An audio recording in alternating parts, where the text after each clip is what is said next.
All right, let's rage. Welcome to Rantzerker number 14, Canadian Bullshit Corporation. I am your Canadian host, Alison Tiemann. With me is fellow Canadian and beaver lover, Karen Strawn. And I don't love beavers. I just use them and then toss them aside. Oh. Oh my. Okay. And also joining us today, in an unusual turn of events, is Brian Martinez, who is not Canadian, therefore scum. No, not Canadian. Totally scum. But I hear you guys have a whole bunch of cool shit over there.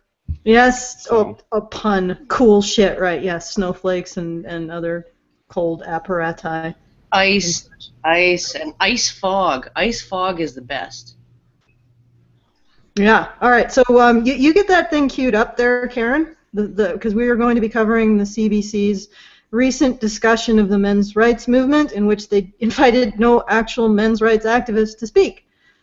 Which is I have it open in a tab right at the beginning. We won't have to watch the ad or anything. It's all prepared. So just excellent.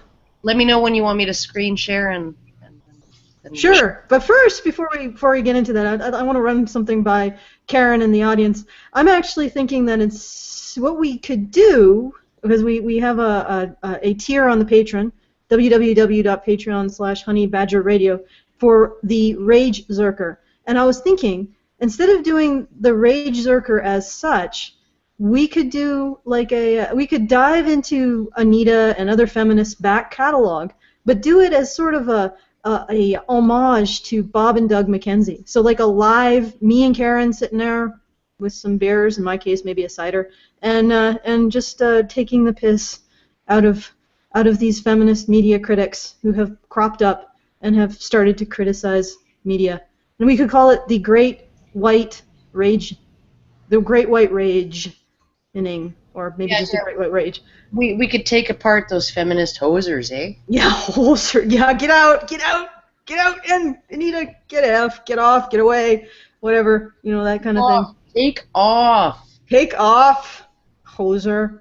Yeah, something like that, and do it in the Canadian style. Because if you guys don't realize, this is Canadian style something, radio, TV, whatever. This is how we do it up here in the North. We just sit around and talk shit like this, with no usually drinking something. Usually drinking. Yeah. I mean, you just have to take a look at some Trailer Park Boys podcasts, and you'll understand the inheritance that we come from, as it were. Okay, are you ready, Karen? I'm ready. Okay, so I'm gonna screen share now. Yeah, and if you're part of the audience, tell me what you think of my idea. So me and Karen together, sitting on a couch, talking shit about PC culture. There you go. Yeah. In toques. With toques and with Molson. Yeah. Ugh. Molson Old Style Pilsner. Eh? Okay. Oh, fuck, you can drink that shit. I'll just have some cider. It's got bunnies on the can. All right. Okay, we're jumping right in, are we? Yes. Okay, I'm playing now.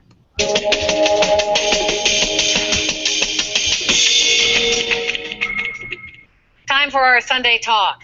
So last week we had a spirited debate about women in cabinet. Tonight we tackle men's rights. All right, wait. I just want to say one thing to the Prime Minister of Canada, Justin Trudeau. If those women got in on merit, then you did dick all. It was the women's merit that created equality in your cabinet, not you. And this is why I'm like, you know what? I wouldn't even want to be given a handout by Justin Trudeau, because I have no interest in becoming, if I was in the situation where I could be an MLA or whatever, I would have no interest in becoming his harem girl, because he gets to take credit. He's taking credit for making the cabinet equal. He's taking credit for saving those women from obscurity or their lack of merit or whatever the fuck. Yeah. No, he's got his binders full of women, just like that Republican who got into so much hot water. Mitt Romney, was it? for saying he had binders full of women that he could appoint to good, high-level positions. And they're like, binders full of women, that's misogynistic. Well, Justin Trudeau has his own binder full of women. Well, that's the thing. It has nothing to do. It would have if you were a woman appointed by Justin Trudeau, not based on merit, but based on the fact that you had his preferred genital opening. He's just swept in and saved you, right? How is this challenging anything? It's so condescending. It really is. Also, I just want to add that this Wendy Mesley, I believe this is. Wendy, pink and red don't go together. You should fix those in a different jacket if you're gonna wear a poppy, because that just looks weird. Well, it also sort of drowns out the poppy, which is an interesting symbol to be wearing while talking about how men don't have issues, considering. No, it's like hilarious. So that's a symbol of sending a generation of men to go die in a trench. Yeah. Oh, and I mean, we still honor their sacrifice, but let's be frank. A lot of them had no frickin' choice. Yeah, no, a lot of them had absolutely no choice, and a lot of them didn't have in the UK, in the US, a lot of them didn't have the vote. In Canada, they did in World War II. In World War II, if you were a member of the military, male or female, currently serving or having served, you could have your vote at age 18, even though the voting age was 21. Right? That's what they brought in with their conscription legislation during World War II in Canada. But in World War I, a lot of the 18, 19, 20-year-old boys that died against their will after being drafted in Canada, the UK, the US, they didn't have franchise because they weren't 21. I just find it a really ironic symbol because now we're going to be discussing men's issues. Yeah. Okay, are we moving on? Yeah, just one last dig at Justin Trudeau. Okay. I would rather forgo a seat in your cabinet than be part of your fucking harem.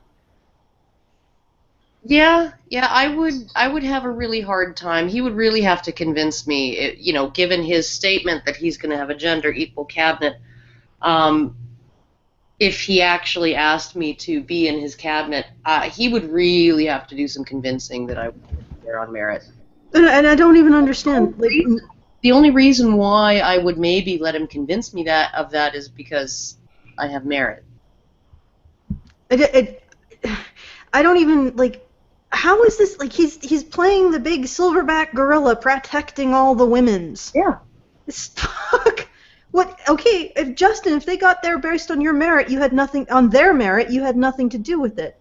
And if they didn't get there based on their merit, what the hell are they doing in there? Cabinet, yeah. Okay, all right, I'm done.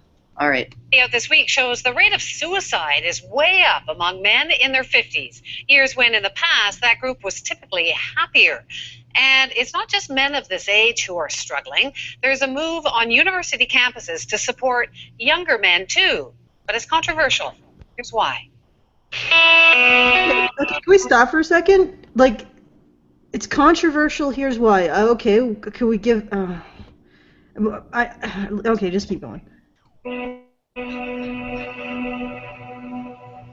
If we have to set this up to learn what Black history, power to us, we have to. For years, those who face challenges have come together on campus.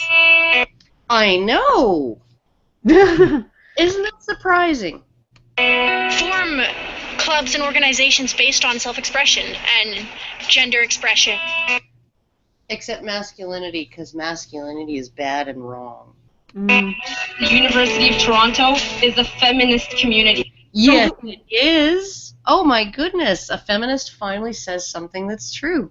Okay, but this is why forming men's rights groups on college campuses is a controversial issue. Okay, well that is why it is, but it doesn't mean that controversy is legitimate. Yeah. Okay. But last week, Ryerson University's student union turned down an application for a men's issues awareness society.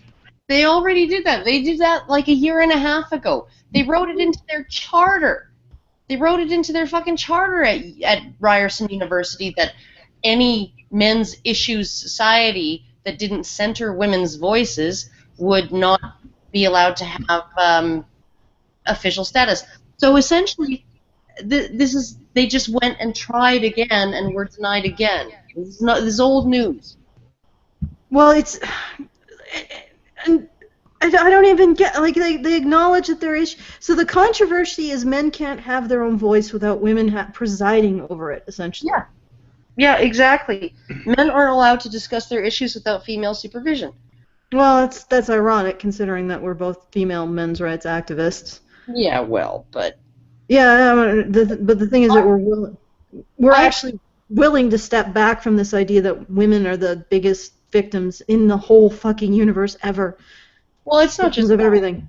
It's not just that. I think, like, it's very, very strange when I hear people say, you know, they went and they looked at the men's rights subreddit, or they understand men have issues, blah, blah, blah, but they went and they looked at the men's rights subreddit, they went and they looked at A Voice for Men, they went and they looked at some men's rights spaces, and it was just too angry and blah, blah, blah, and then they just kind of, you know, they just wrote the whole thing off, and they're like, men's rights groups are horrible, right?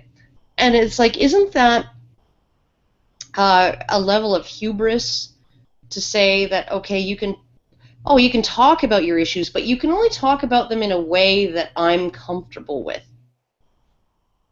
Well, that's pretty remarkable, but I just want to do a technical point here, Karen. Can you get it so that the video fills up your whole screen? It is filling up my whole screen. No, it's not showing that way. I think you need to either screen share to everyone or, yeah, full screen it or something. Okay, let me just... No, I know.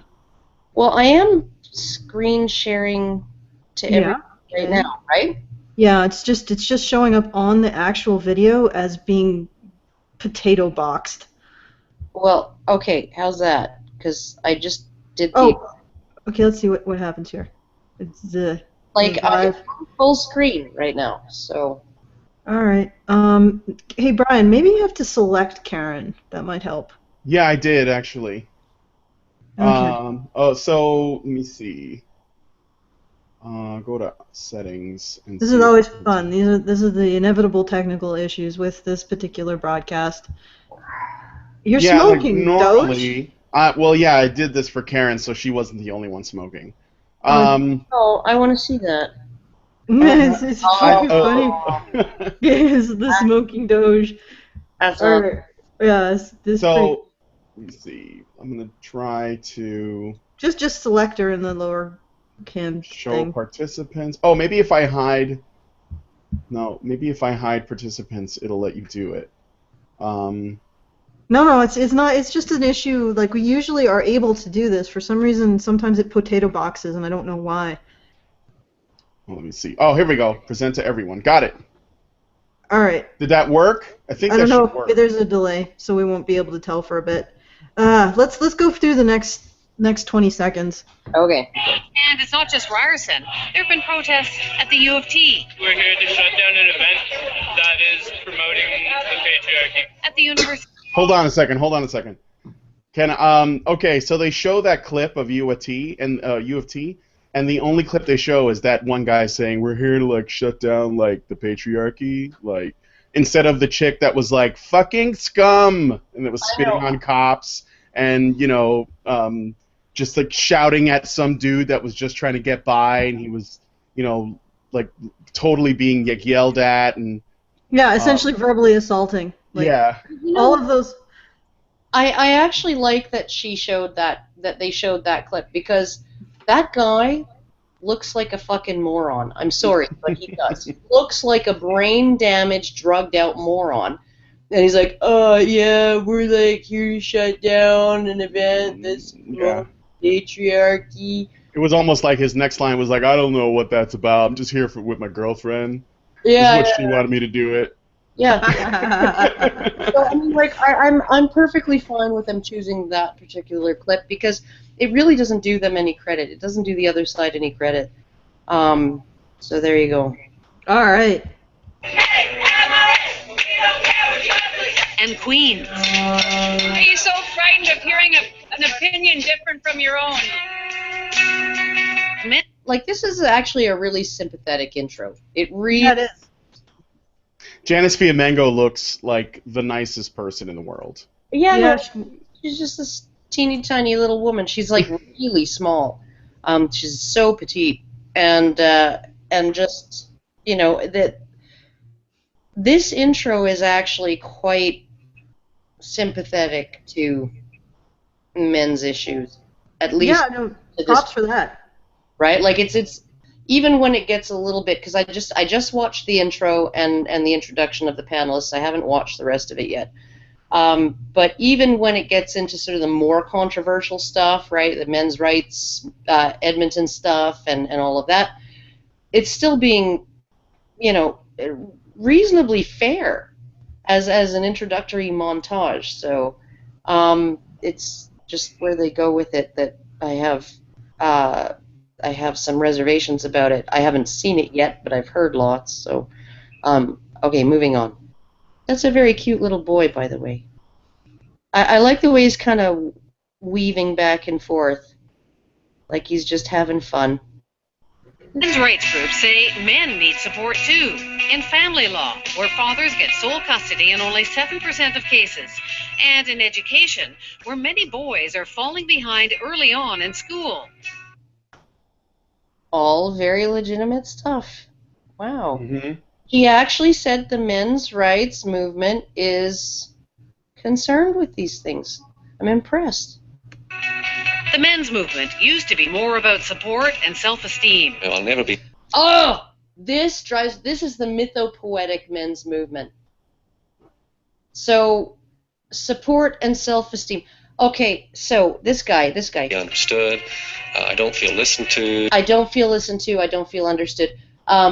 Okay, and it's all about my self-esteem. So, you haven't seen your kids in 5 years. Let's try to boost your self-esteem. That'll help, right? Well, Oh, you're in prison for a 60% longer sentence than a woman would get, right? But self-esteem boosting will help that too. That'll solve that problem. Oh, stop and frisk policies and profiling of all kinds, including at airports and stuff like that. Whether it's institutionalized or just informal, right? Mostly affecting men. Oh, but let's just boost your self-esteem, and that will make it easier for you to endure the frickin' fingers up your anus looking for the bomb. Like, what? What does, like? Yeah, it was about self-esteem and drum circles and all kinds of woo-woo bullshit that just tell men you're a good man. Sure, you've been shit on. Sure, you haven't seen your kids in years. Sure, your wife took everything. Sure, the law is discriminating against you. But you can still feel good about yourself, and then you'll be fine. That's not at all like an MRA thing. Oh no, I got the echo again. Yeah, I know. I can't do anything about it because I can't mute and unmute because I'm sharing full screen and. No, just unmute once. Usually that fixes it.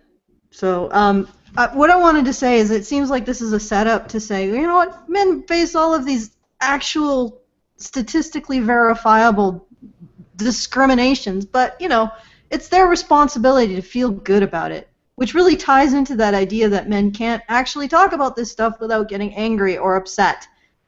A legitimate anger at being legitimately discriminated against is legitimate. Yeah. You know what I'm looking at here? Can you see this? I'm still screen sharing. Can you see what I'm looking at? An infinite cycle of bullshit. An infinite, like it's like a mirror and a mirror and a mirror. It's sort of hypnotizing. It's Doge's forever, all the way down. Yeah. What the hell is Google doing?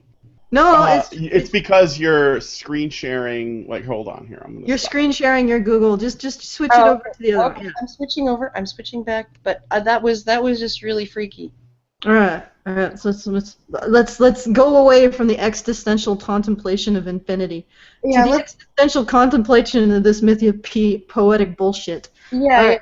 the kumbaya, sitting in the woods and feeling better about your problems without actually solving them. You know, it feels futile. What we want to accomplish here is a different feeling. But They want to accomplish a different feeling. Well, what if it is futile? Then your feelings are perfectly rational, and they're actually telling you what reality is, right? I mean, it's okay to be depressed when your kids are taken from you. It's okay to be depressed when you lose your fucking home, right? Because your ex decided she was going to tell a judge, oh, he's never been violent, but I feel afraid now, right? And then you get booted out and you're living in your car. It's okay to feel like it's futile. When it's futile, it's okay to feel like it's depressing when it actually is depressing. That's your emotions being honest with you. Oh, no, we want a different feeling. We want to feel happy about this stuff. How does that fucking solve anything? Well, it makes them more palatable to the feminists. Oh my god. They can be, happy about their verifiable legal and social, and I might even use the word oppression, but legal and social discrimination. Men can be happy about it. What is this? You got slaves in cotton fields. Okay. They don't want to be slaves anymore. So we'll just bring in some like freaking self-esteem counselors and tell them how actually it's okay to be a slave and they should feel good about it. All right. Well, it's like it's insane. Oh. What more can you say, really? Are changing. A men's rights group in Edmonton took a campaign on sexual assault awareness and turned it into what many women saw as a... Wait. Many women? Well, many's a weasel word. I didn't think of it. I didn't see it as blame. How can you blame a non-victim? Somebody who regrets sex is a victim of nothing. Yeah. That's not victim blaming if there's no victim. Yeah.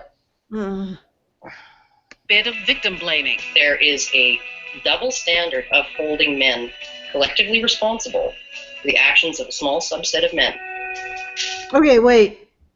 All right, so I think the implication there is that maybe the implication is that you're being a hypocrite because you're holding women responsible for the action. Well, that was the whole point. That was the whole point of the campaign, was to demonstrate that the original posters were doing that. Yeah.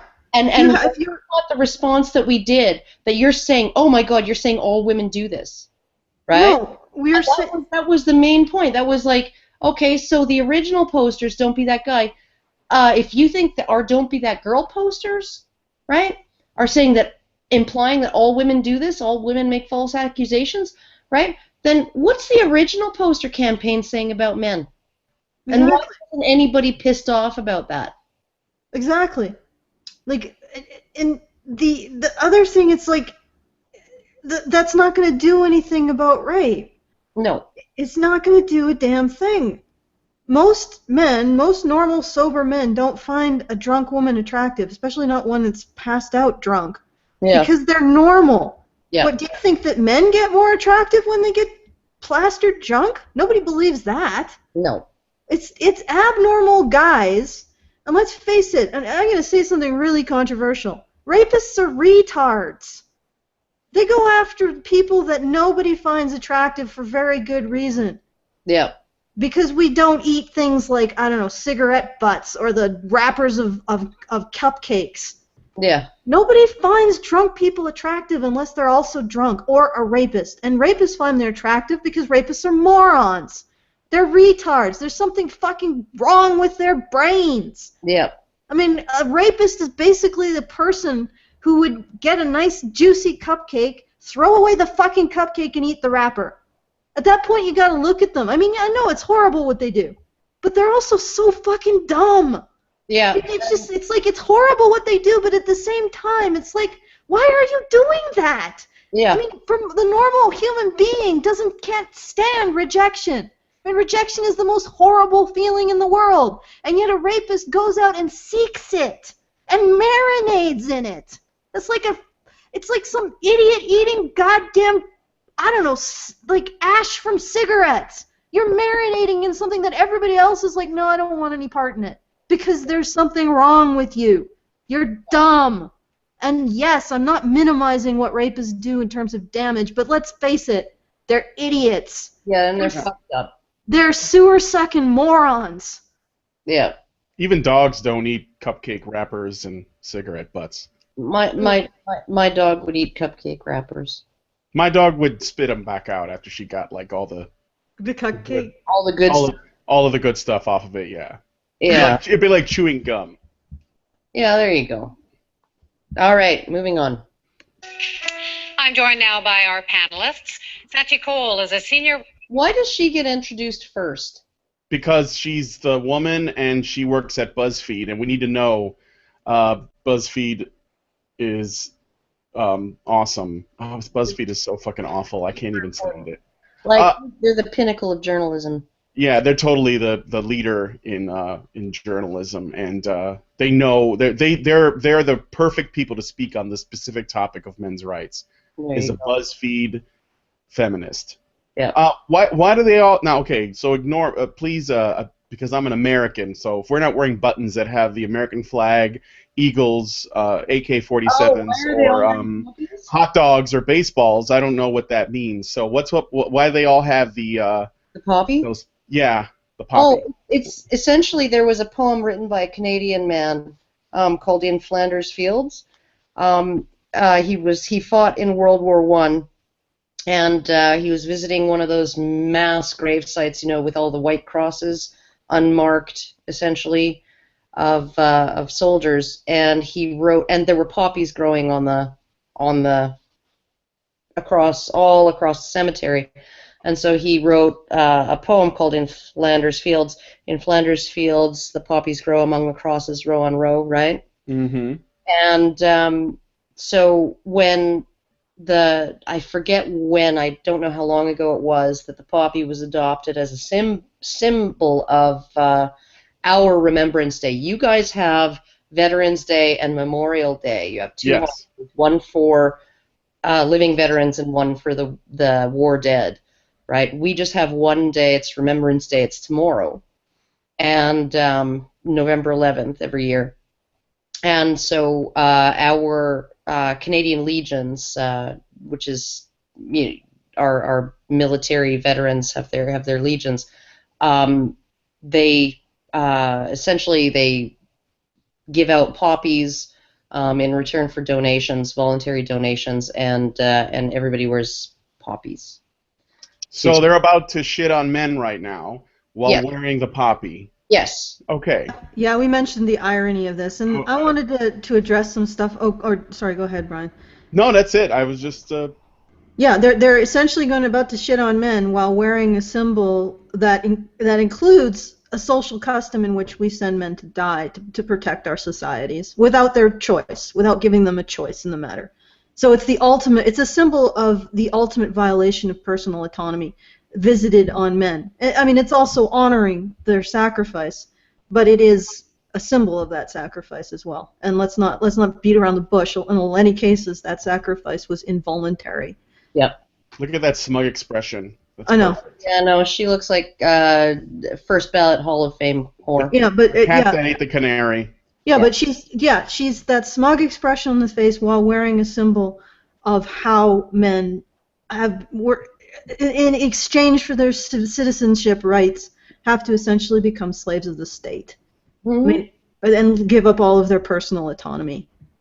So she, as a first-class citizen who doesn't have to do it, is wearing a symbol of honoring that second-class citizenship's expectation of sacrifice. I just wanted to, before we go on, I just wanted to address what people are saying in the chat about what I said about rapists. No, actually, rapists are dumbasses. Because most normal human beings, what's exciting and enjoyable about sex with another human being is the fact that that human being desires you. Yeah. And yet, rapists don't seem to care about that because they have a screw loose. And they seem to want the rejection. more than they want the desire, which is, in my mind, it's like watching someone eat something. Like, it's like watching someone eat gravel. At some point, you got to ask, you're eating gravel. And Yeah, what's up with that? what the fuck or even if it's a horrible, they got the gravel by killing someone and stealing it. It's like, you really like your gravel. Yeah. But okay. Obviously, we've got a gravel lover here. All right, let's move on. Writer at BuzzFeed Canada. Jonathan Kay is editor-in-chief at Walrus. Just for everybody's information, Jonathan Kay is, I believe, Barbara Kay's son, and he's a fairly reasonable guy. I've actually had the opportunity to appear on a panel with him on the Agenda with Steve Paikin, which is a TV Ontario show, and they're sort of affiliated with CBC. Sort of, they cooperate with them a lot. But he seems like a decent guy, but he's neutral, right? Like, he's not.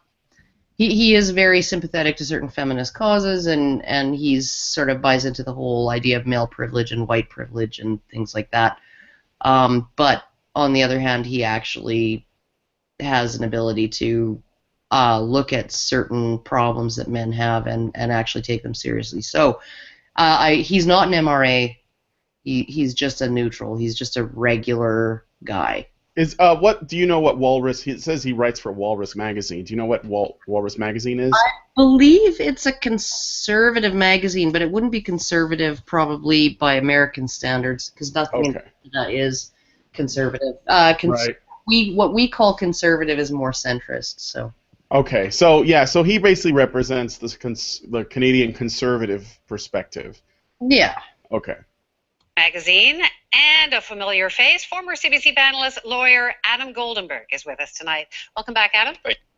It's a little hard to not make a Jew joke, but I'm not going to make one. But no, I would, if I was going to be petty and silly, I would say, dude, you need to like get rid of the gigantic mushroom growing on your head. that it doesn't even look like hair. It looks like something weird. Just go to Singleton's and ask them to give you an edgy haircut, and you'll modernize yourself, and then maybe like invest in some of that like paste, that styling paste, and just rub it in with your hands, and you'll be good. But you kind of look dorky. Oh my God, Karen! All with the shaming of the men's physical appearances. Well, I just, honestly, it really disturbs me when there are people who go out of their way to actually make themselves look less attractive than they are. Yeah. That being as it may. And he represents the progressive side, just like the BuzzFeed person. Oh yeah. Oh, definitely. So he works with the CBC. So they have a CBC show with a CBC guy on the CBC show. It's like CBception. I don't know whether he works for. I don't think he works for CBC, but he's been a regular panelist in the past. He's been a regular guest that they've interviewed and asked, discussed topics.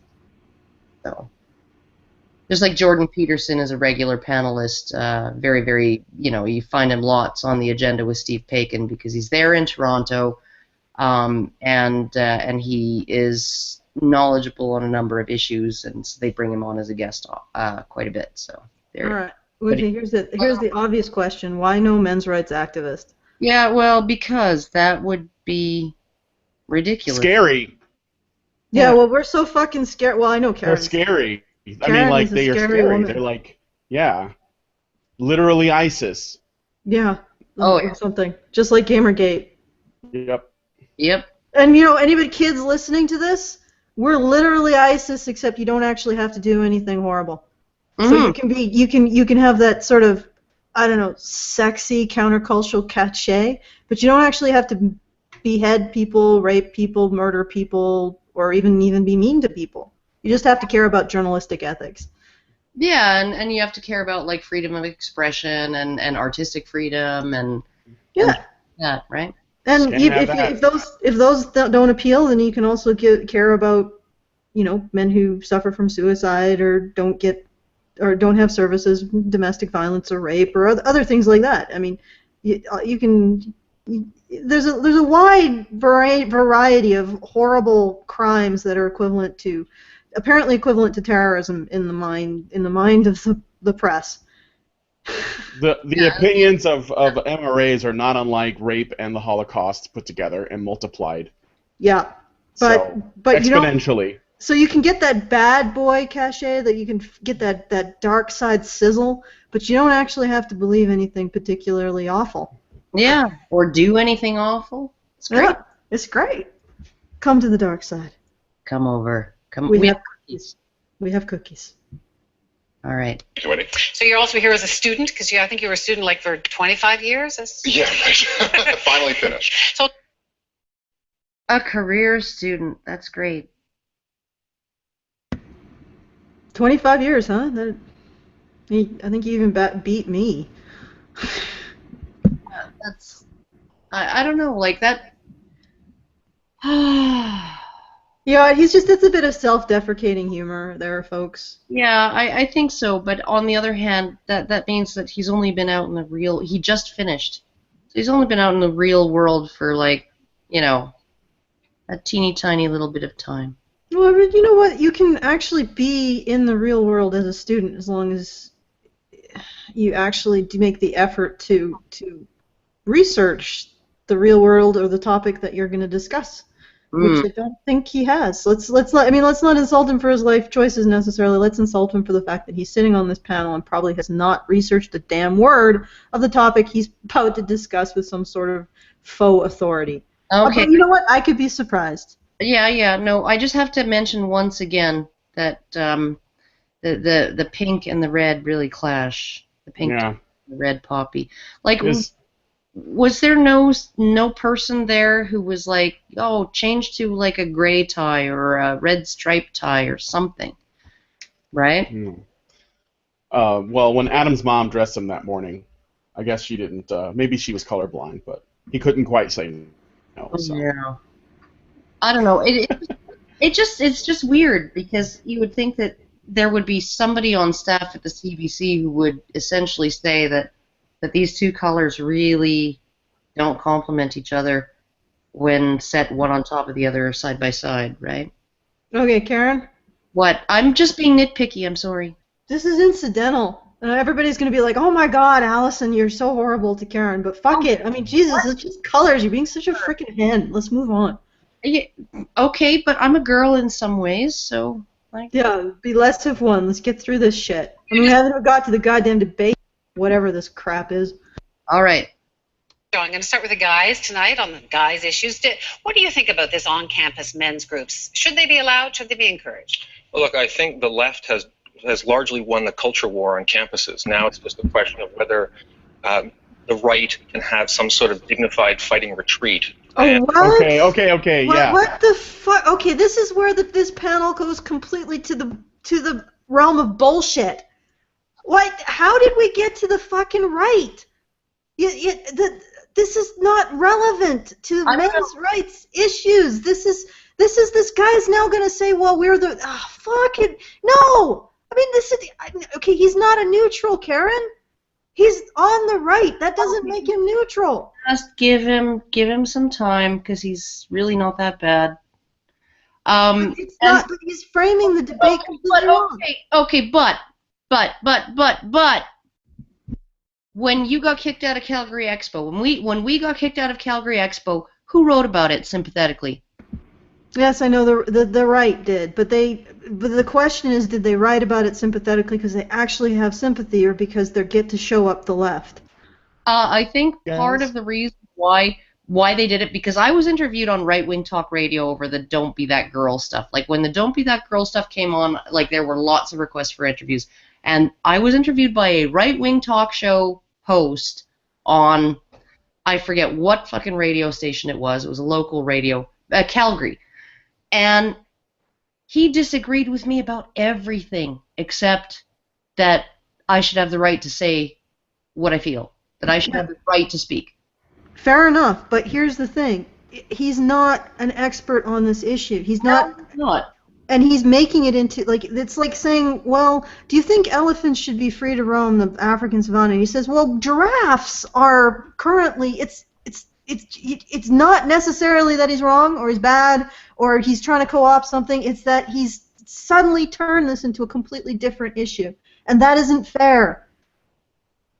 That's true. That's true. Although he is very, very, very, very, very correct about the left having a stranglehold on campuses across the West. Yeah. So, all right, moving on. The rights movement is part of that, I think. And the men's rights movement is part of that. No, we are not right-wing, Jonathan Kay. We're not right-wing. Obviously, all groups should have freedom of speech on campus. I don't think men should be treated any differently than women or any other group. What do you think, Anne? So I don't think it's actually a free speech issue. No one is. Because it never is when somebody's shutting down your speech. When, yeah. That's so convenient. It's like, I'm going to stop you from talking, but it's not a free speech issue. Yeah, no. Really not. Saying that these groups shouldn't be allowed to exist. The issue is whether they should get formal recognition from student governments or funding from student governments. Okay. Last time I checked, men and young men are part of the student body. Yeah. I mean, they're a minority in the student body, but they're still part of it. And they pay fees in order to be able to have representation within student government. The other thing is that why can't we use that argument about feminist groups and women's groups on college campuses? That's right, or any kind of group. You know, if you're going to give representation preferentially, that's not fair. And particularly when all students are paying fees. Yeah. Okay. Because of course they should be allowed to exist. People are allowed to have opinions that we might disagree with. My view is that you don't want to feed these trolls by shutting them down, by attacking them, because that. Trolls. Trolls. Okay, right. So we're trolls now. Thanks. Yep. Well, Trolls. You know what? I take it back. Your fucking tie and the damn poppy is clashy and it's ugly. It's and funny. You should feel bad. And your hair is stupid. Yeah. I don't trust guys with really small teeth either. Like really small teeth, like I don't know, like there's hamster. Like Hamsters. a weird animal that has like lots of really small teeth. Hamsters. Yeah. Hamsters. Like those little baby-looking things in Galaxy Quest.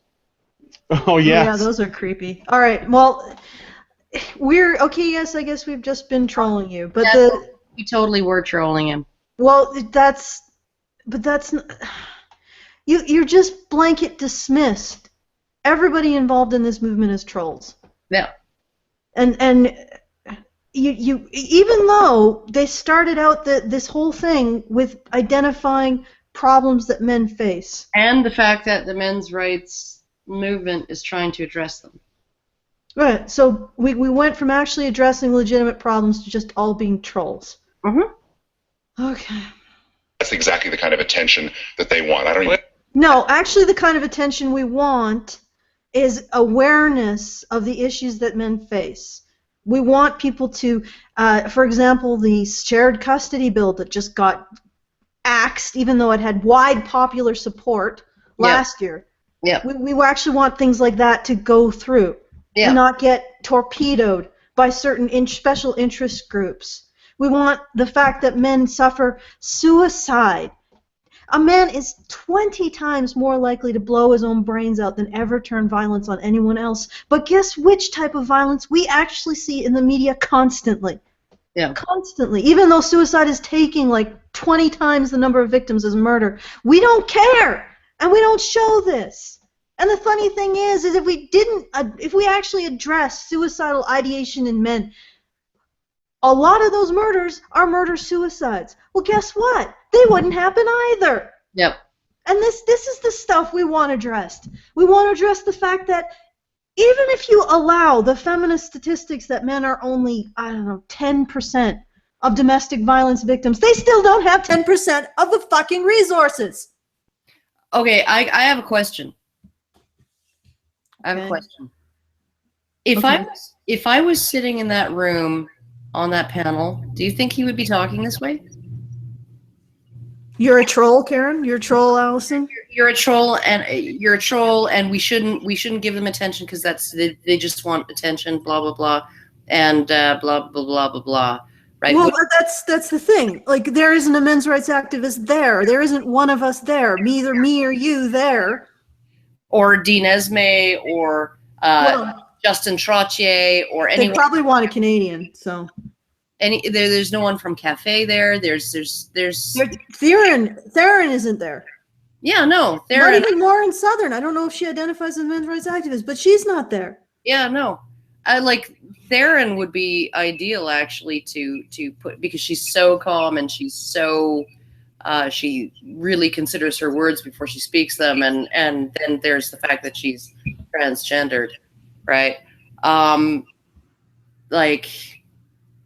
Honestly, like, would he be talking this way? Would he be so glib and dismissive if there was one of us sitting on this panel? He knows there isn't one of us sitting on this panel. Yeah, they're just talking about us instead of to us. It's just gossip. Yeah. Malicious gossip. That's all it is.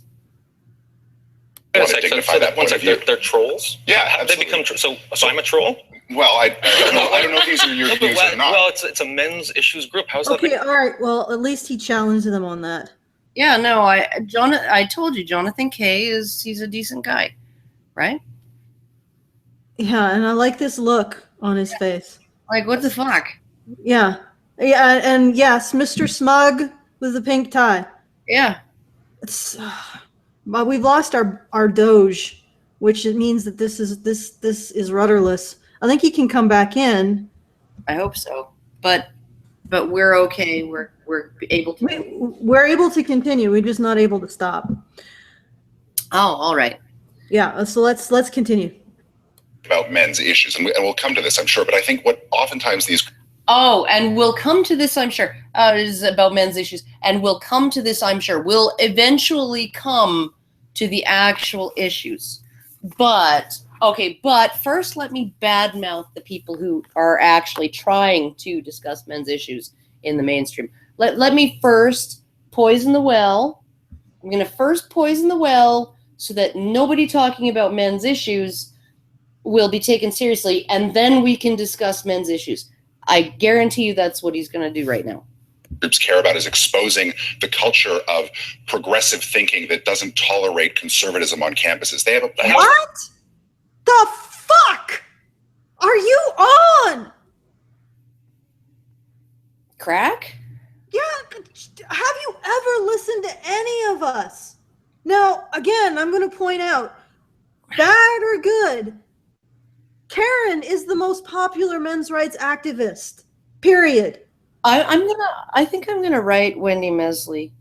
I'm gonna write her, and I'm gonna write her a nice long letter about this travesty, right? Because these people, even Jonathan Kay doesn't really know what he's talking about when he's talking about the men's rights movement. He knows sympathetic, but he's not in the know.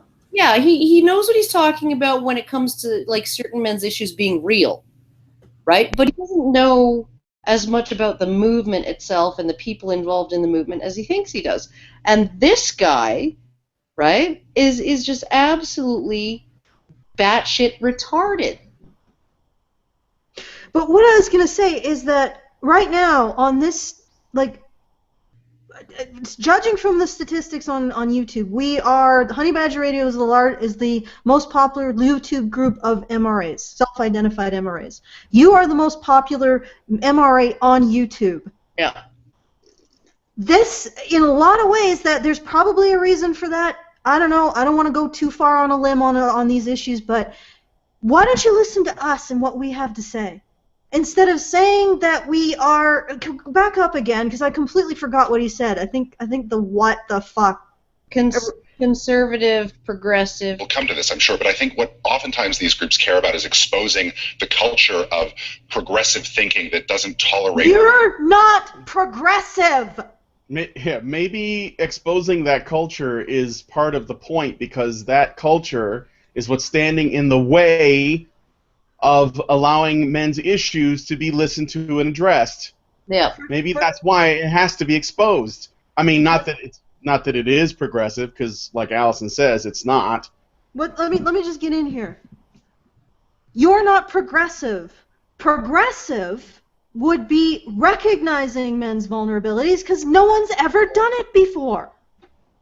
No one's ever said, hey, maybe we should look how things affect men instead of just seeing them as things that do stuff for women, that save women, as the white knight, as the goddamn fairy tale hero. I mean, progressive would be actually recognizing men's vulnerabilities and recognizing how women shape society, or how women are a powerful force for shaping society. Regressive is ignoring all that to maintain some fucking macho fantasy of omnipotence. Yep.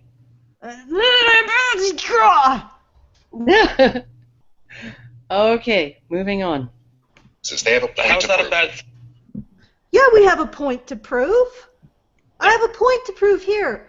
I'm not your fucking victim, and I don't want to play one for you. I don't want to play your goddamn damsel in distress, you smug, Lego man-haired person. Lego man-haired person. That's beautiful. Yeah. Oh, He looks like Lego man hair. he looks like he's about to sing "Everything Is Awesome." ugh. Everything's awesome. Everything is cool when you're part of my team. Yep. It's like the whole Justin Trudeau thing with his cabinet just encapsulates this perfectly. Justin Trudeau is going to ride in on his fucking white horse and gather up the little women's and save them from their own mediocrity or whatever's preventing them from being in cabinet. She's going to save them. I fucking hate that. I can't stand it. I don't want to be saved from anything, and I want to be saved by you. And maybe for once you gotta be the damsel, baby! Okay. All right, I backed it up a little bit so that... I'm calmed down, I think. Okay.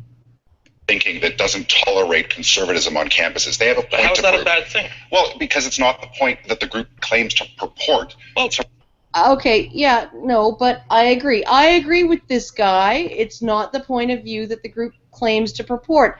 It's not about conservatism! No.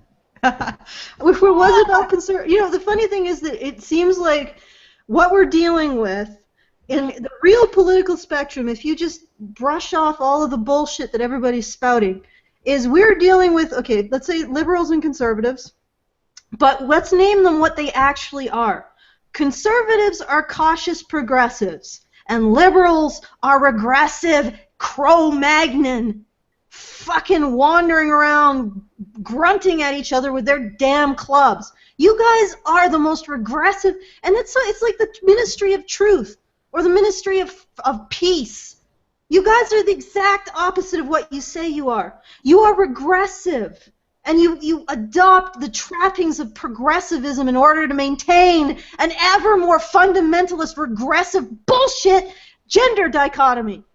Okay, nobody understands what I'm fucking talking about. I love it. I love it how this turned immediately into all MRAs are conservatives, and they are just out to like discredit progressives. That's the only thing they're interested in. They're not actually interested in the actual issues that need to be addressed for men and boys. No, we're not interested in that. We're just interested in sticking it to the progressives, right? That's all it is, because we are hardcore conservatives, right? Because me sitting here in my lesbian haircut and my comfortable shoes, right? I'm a total fucking progressive who occasionally likes to eat pussy. I mean, a conservative, right? I'm a total conservative. I totally fit the bill. I'm completely fucking conservative. Mm-hmm. I don't even know what the fuck I am. I'm some kind of... Well, they told you what you are. They've told you what you were when they set the precedent at the beginning of the video. Well, what it is we are just interested, and I have actually had people ask me, right? okay, well, I really like your videos on men and women and feminism and men's rights and all of that, but it would be interesting to see your opinion on like other political issues, right? And I always tell them, not fucking interested. Like, I don't want to talk about gun control. I don't want to talk about any of that. I don't want to talk about fiscal policy. I don't want to talk about those things, except as they impact gender relations and men and women. It's not my area of interest. I'm not interested in that. I'm not interested in left-right politics. I don't fucking care. Other than to say that I don't appreciate it when the left in the men's movement vilifies the right, and I don't appreciate when the right in the movement vilifies the left. I don't appreciate that, because we're supposed to be here to get men equal, equitable, fair access to their kids, not to argue frickin' partisan politics in the broader scheme of things. That's not what we're here for. We're so fucking progressive, you don't even know what the hell we are. Yeah, no, they have no, like, we have to fit into one camp or the other, right? Because if we didn't, then it would just completely it would give them an aneurysm. Yeah, they wouldn't know how to attack us. Yeah. They need to be able to put, men's rights activists in a category so that they can point the finger and say why they're a bad thing, because essentially they've already started from the premise that the idea that men need anything has to be a bad thing already. And you know what? You know what's really scary, right? Because I would love to see this movement remain bipartisan and or apolitical. I would really love that. But the left is making the right look so much more attractive to every single MRA out there, because who gives us sympathetic or neutral coverage? It's Breitbart, right? It's freaking Jonathan Kay, a conservative. It's Barbara Kay, another conservative. It's generally right-wing people, right-wing establishments, right-wing institutions that are actually willing to fucking listen to what we say and say, well, actually, you have a point there, right? I mean, they may not think that the men's movement is necessary, right? They may think that, they may not agree with our methods. They may think that we're overreacting. They may think that, they don't want to be associated with us necessarily, or they're not. Jonathan Kay doesn't consider himself an MRA, I'm sure, right? But at least they're willing to fucking hear us out and say, well, actually, you have some legitimate issues, and they should be talked about, right? Whereas the fucking left is like, they're a bunch of misogynist hate group terrorists. Yeah, they're on the front. It's the same thing with Gamergate. It's the same thing. Yeah. The right, people on the right are the only ones that are giving Gamergate a fair shake, or like hearing them out or bringing them on or giving them like some balanced coverage, and it actually makes the right look pretty attractive. And of course, it also makes the people on the left that are attacking Gamergate more ammunition by saying, well, look, they're all conservatives.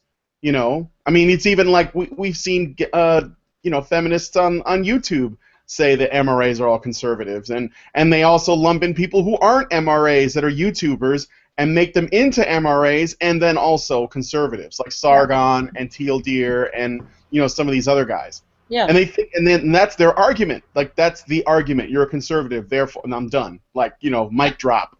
It's ridiculous because it's the least conservative thing to actually start looking at society in terms of its impact on men. Yeah.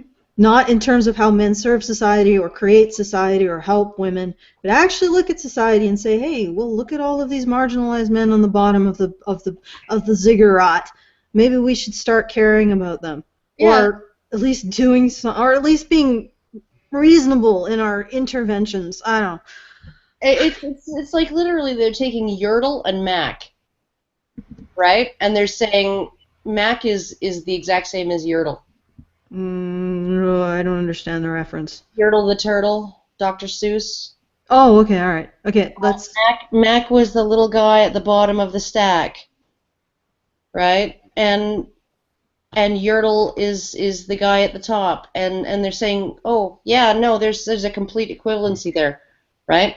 And or so they're not even recognizing that Yertle wouldn't be on the top if there wasn't Mac on the bottom. that's right, and they aren't realizing that Mac's grievances are genuine because he's just another Yertle. Teal Deer, I see that you're in the chat. You should leave, otherwise you might get labeled as an MRA. Oh, Teal Deer, you don't want to be associated with us. Yeah. No, we'll go before you get the space leprosy. And let's continue before we succumb to it. Okay. Part of men's issues is the fighting the culture war. You're saying one side of the fight, culture war gets to fight, the other side doesn't because it's a view you don't agree with? No, I mean, and again, No, but they're a troll because of that? no, I think what they are out for is attention. I think they want to make a point. Yeah, and so were the feminists, and so were civil rights activists, and so were LGBT activists, and so is everyone who wants their issues to be addressed. They're out for attention. Oh my God! It's Jesus like a Christ. novel concept that nobody ever heard of before, that people who have issues that they want to be addressed by the system, by the establishment, seek attention. Jesus. How the hell are we supposed to get these issues addressed without attention to them? Yeah. Uh, He by the way, Goldenberg took back the troll comment when the guy said, "They're trolls for that," and he was like, "No."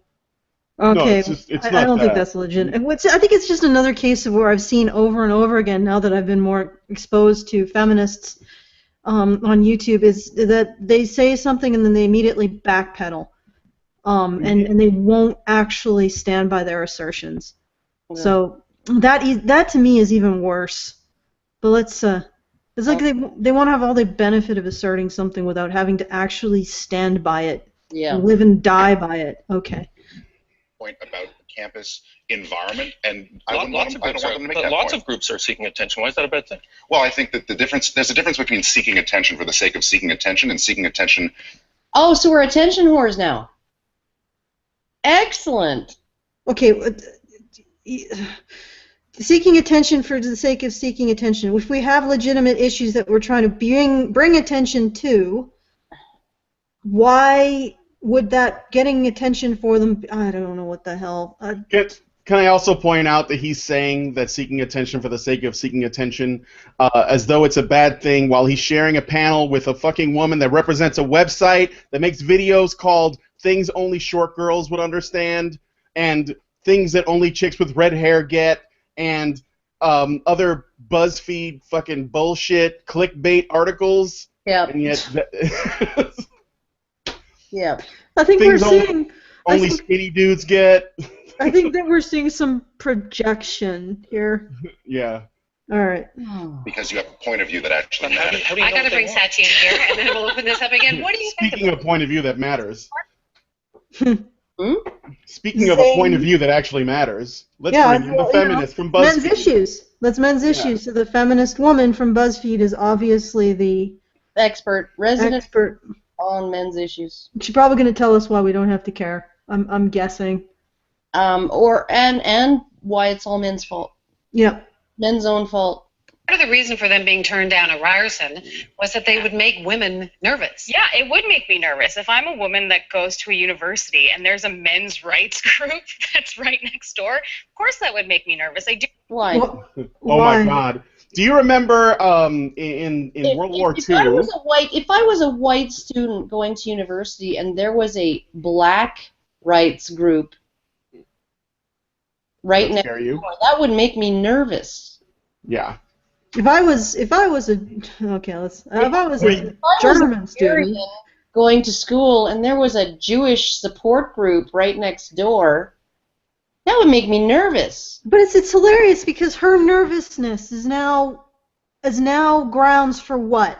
For getting rid of men's rights as a group on a campus because you're nervous. Well, Yeah. she's a strong and independent woman that don't. Oh need yeah, to yeah, be- no, so- she's like empowered and shit. Yeah, so that's the reason why she's scared, because men's rights activists want to And take she it doesn't- from her. What's so fucking hilarious is, as a feminist, she doesn't look and say, "Hey, this is the role that society expects me to play." Yeah. Is that I am supposed to use affectations of victimhood, affectations of nervousness to control other people. Yeah, timidity and meekness And meekness. vulnerability. Yeah. Yeah. It's, To get what I want. to get what you want. Because obviously men who are coming together and talking about issues that men face are dangerous people, but are they really dangerous to you, or are they dangerous to the status quo that has basically brainwashed you to just become this chatty victim doll? Yeah. Pull the string, and I'll vomit out some timidness, some nervousness. I feel unsafe. I feel unsafe. Ironically, if in order for her to feel safe, she would have to use men to get rid of the men that make her feel unsafe. But then She'd who have to gets get rid some- of the men? Who gets rid yeah. of the men? She'd have to get some muscle in there. Just to quote another video. Yeah. Couldn't handle it herself. Being Get some muscle over here, please. such a frail and faint little bloom of womanhood. So, I'm so nervous. Well, It's maybe they could get you a fainting couch and the men's rights group. You know, two It's in one. like during the time, I think after World War I, between World War I and World War II, when the Nazi Party was growing, and they wanted to create basically propagandize hatred toward Jews. They did this thing where in a lot of their works they would essentially take the Jewish people as a group, and they would turn them into a caricature called the Jew. And they would just repeat this message about how bad the Jew was, and how he looked like you but he wasn't you, and he didn't live like you, and he didn't speak the way you did, and he was different, and so there's something that you should fear. And they would use it over and over and over and repeat it. And this is what she is essentially doing when she says men's rights activists are somewhere in the school, and you don't know. They could be your neighbors. They could be your friends. It's like the communists. I mean, it's the same tactics. Yeah. Yeah. Okay. I do agree that obviously they're trying to get attention, and they want to be, I guess, validated or invalidated, and then they get to feed off of that. But I don't think that they should. But why exist. would it make you afraid? She doesn't think that they should exist. Yeah. Because men have privilege. And then Wendy Mesley says, but why are you afraid? Because I think a lot of the men's rights movement is actually a response to anxiety about women doing better. And that's a reason to be afraid? I think it's a response to anxiety about men doing worse. Well, no, I don't even think even relative to women. I don't think the men's rights platform is not to take away women's right to work. It's not just men doing worse in relation to women. It's about things like Warren Farrell in his talk at U of T said that this generation of young men is the first generation in history that will be less educated than their fathers. Yeah. Yeah. So it's young men doing worse than their fathers. If you look at wages, right, in adjusted dollars since the 1960s, women's wages have gone up, not to the point where they have parity with men yet, right, their earnings, but men's have actually decreased in adjusted dollars. Men are doing less well than they were doing in the 1960s. Yeah. Well, the other thing is that, I mean, she says that it's a reaction to women doing better. Well, if you reverse that and said feminism is a reaction to men doing better, yeah, that's okay. Well, okay. Yeah. Fair enough. Yeah. Maybe I was just thinking this. I wonder if this is where the whole, why we can't quite pin down the whole fedora thing, because sometimes MRAs are the ones that supposedly wear fedoras, and sometimes it's actually male feminists that are the ones that wear fedoras, and also atheist men that wear fedoras. Maybe the point is that all men can be any of those things. It's like Schrodinger's fedora. Yeah. And they can all be misogynists, but you don't know, and that's why male feminists can't be feminists. They can only be allies because we have to keep them at an arm's length, because at a moment's notice they could turn into atheist MRAs or, male feminist MRAs or something like that. You have to mistrust anything that wears a hat, essentially, because that's why it doesn't have an identity. It's like a so far from our two feminist guests, we've got the following reasons why men's rights groups exist: to get attention, and not necessarily to cause fear, but they cause this woman fear because they exist because women have it better. Well, duh. We're talking about equality, right? Yeah. Okay. You see this with men's rights groups and men's rights activists who claim that women falsify rape claims all the time. They We do not claim that. We have never claimed that. What we claim is that there is a very small subset of women, probably about the same percentage of women as the percentage of men who commit rape, who actually make false claims. And that when they do not get punished. And men are damaged by this.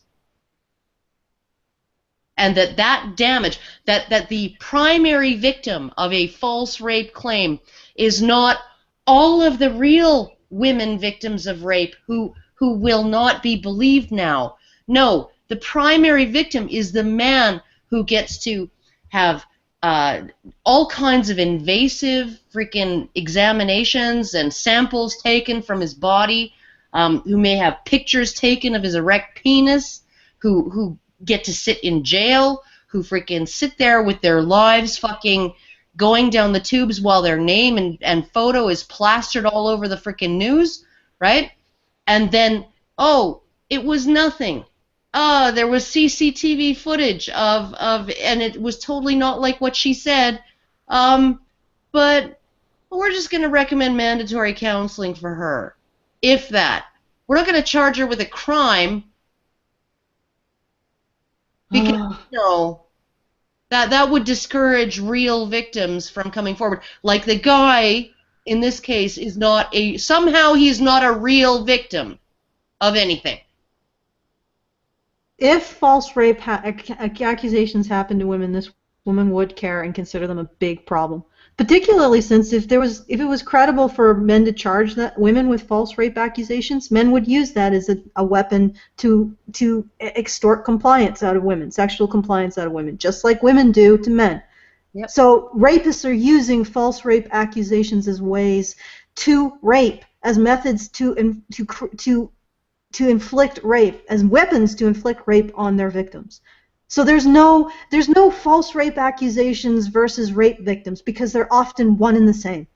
And not to mention that victims of false rape accusations have a lot of the same symptoms as rape victims. Yep. This is all one problem. And what we don't like feminists doing is saying it isn't. Is saying, well, these rape victims, these sexual abuse victims, of which false rape claim victims I would include, these sexual abuse victims are against these sexual abuse. Well, go fight it out. Mad Max Thunderdome, only one sexual abuse victim gets to survive. That's the feminist approach. Yep. Let them fight. All right. Oh my God.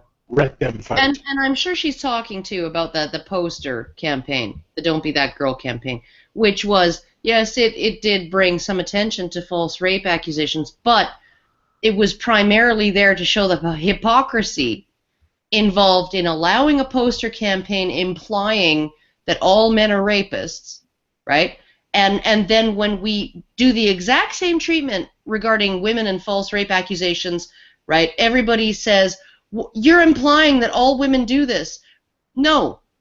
And if that's what we're implying, then the original poster campaign implied the exact same thing about men all being rapists. Okay. Is not remotely true. And it's a direct response to women speaking up and having a voice and talking. And you see that. Like Jackie. With poster. Wait, what about us? No, but Jackie gets to have her say in Rolling Stone magazine, and we get to watch a panel of people shit-talking us without ever having even reached out to us for comment. Mm-hmm. That's how that works. Don't be that guy, and they've changed it to don't be that girl. And I know, we took don't be that guy, which vilified all men, and we changed it to don't be that girl to demonstrate how don't be that guy vilifies all men. I like how she says, Karen, we're silencing women. We're silencing women. Right now, we are silencing this person on national TV. Yeah, because MRAs have so much power They can silence women without even being on the panel. Yeah. You're going all robotic, Brian. I hope Oh it's... no. Okay, No. you have to be quiet now, Brian. It's not you, Karen. You don't bother. No, it's not you. Okay. I'm muting you. Last time it was. So. All right, let's continue, Karen. Now, again, the onus is on women. I'm here along. Oh, now again the onus is on women because the Don't Be That Guy campaign didn't put the onus on men. Fuck you, you stupid, bigoted cunt. Cuntesk person. Oh my god. Hearing a lot of projection here, saying, "Oh well, you know." Yes. Go get him, Jonathan. I like that name. Jonathan's a good name. It's a good name. I'm hearing a lot of projection here, Jonathan. I am hearing a lot of projection here. What your group really wants is this bad thing. When I pass a feminist group or a group of trans activists, I don't say, you know, what you really want is some negative thing I'm projecting on you. Let them organize. Let them be like any other group and let them have their say, and then we can decide whether But what their they say has been bad. bad. Look, by the way, when I was younger, way back in the 1990s, there was genuine concern about safety on campus, especially for women. I went to McGill, and there was a lot of violence in the McGill ghetto, which is where a lot of students live, and people organized. There was walk safe programs because it was a safety issue. People were actually being battered and in some cases assaulted. I think that's different. I'm just pausing it because we got to pause it for the... Am I still Robo? You are. You're still Robo. All right, I'm Remain quiet. Yeah. Okay, let's go. Or that's something that's needed, but what's happened is we've dilated the definition of the word safety. So now safety isn't just about protecting people from being hit or raped. Safety is about protecting people from ideological viewpoints that they find objectionable. Oh, no. That's not what we're saying at all. No. We're not saying that. We just don't want any of these guys to be able to have a voice. Speak. Because then we would have to hear things we don't like. You really got their number, Jonathan. All right, let's continue. That is a perversion of the word safety. Safety is feeling like you can go out to a party at your university campus, and if God forbid something terrible happens, you're not going to be disbelieved the next morning. Okay. You know what would help? Goldberg or whatever the fuck your name is. You know what would help with women who get assaulted at a party, and they don't, then they wouldn't have to worry about being disbelieved, right? Is if it wasn't so fucking easy for women to lie about rape and get away with it. Actually, that's true. People tend to extend more trust if, when somebody violates that trust, they are punished. Yes. That's actually a psychological phenomenon. Yes. I'm back. You sound wonderful, Brian. I sound wonderful. Okay, good. This is the way I'm supposed to sound. So she said, because what they have to say is bad. Yes. Did you guys catch that? Because it's just bad. It's just we don't talk about the issues. We just talk about whatever she says we talk about, which isn't actually what we talk about. And nobody can tell. Nobody's allowed to hear what we talk about. Yeah, no, because we don't get invited to these panels, right? Even though I would happily fly out to fucking Toronto or Montreal or wherever this is being filmed, right? And sit on a panel with any of these assholes, Jonathan being these lovely people. I would be privileged to sit next to Jonathan Kay, actually, now that I've seen him a little bit more of what he has to say. I would happily sit on a panel with these two douchebags, right? And I would happily be civil and polite and wonderful, just like I was with Naomi Wolf, just like I was with Cenk Uygur, just like I was with David Pakman, just like I am with anyone, and just express my point of view. They'll never let you, because it's not what you say is not bad. It's the fact that you are able to say it at all, and it makes them feel bad, and it should, because they're not caring about a group of people that deserve to have compassion extended to them. All right. Sachi made an excellent argument at 6:15 when she said what MRAs want to say is bad. I don't even know why the show even continues up to this point. It should all, like the woman said, it's bad. It's official. We can stop now. Everybody go home. It's been resolved. It's over. Now we can just go ahead and hunt down all the fedoras and hang them up by their testicles and call it a night. we're done. I don't know why. I don't know what is there left to do. We've got it figured out. I really Thank don't. you, Sachi.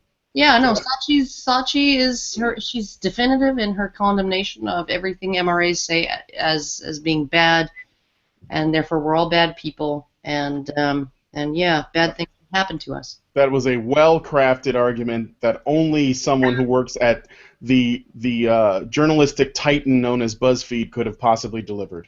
Jesus, why BuzzFeed? All right, come on, guys. Let's get through this thing. Trolls online because who have views you don't like. No, again, that's not what I'm saying. What I'm saying is these groups want attention for the sake of having attention. How do you know what they want? Are you well, they're telling you. They're saying we want to raise these issues, and you're saying that's a bad. That's the word you use. Oh, that's so, a Sachi, bad issue. This is the list. My God, he can annihilate them. Yeah, he can, but he's being such a misogynist. He's his mother. You know, and when she gave her talk at the ICMI, after her talk, I went up to her, I gave her a hug, and I said, just as I was hugging her, I just have one thing to say, fucking badass. And she said, I have never received that compliment before. This is an honor. Is that Lauren? No, it was Barbara Kay. Oh, cool. Yeah. Okay, all right. List of what they say are their issues. This is the Canadian Association for Equality, and their guidelines are followed by a lot of these campus groups. Boys, crises issues like education, bullying, suicide, which we've seen is up among older men.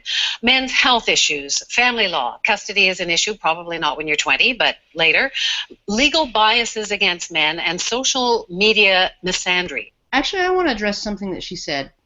Custody issues, which are probably not an issue for 20-year-olds, but later on. No, they're an issue for 20-year-old men who grew up without access to their fathers. Mm-hmm. Mm-hmm. Mm-hmm.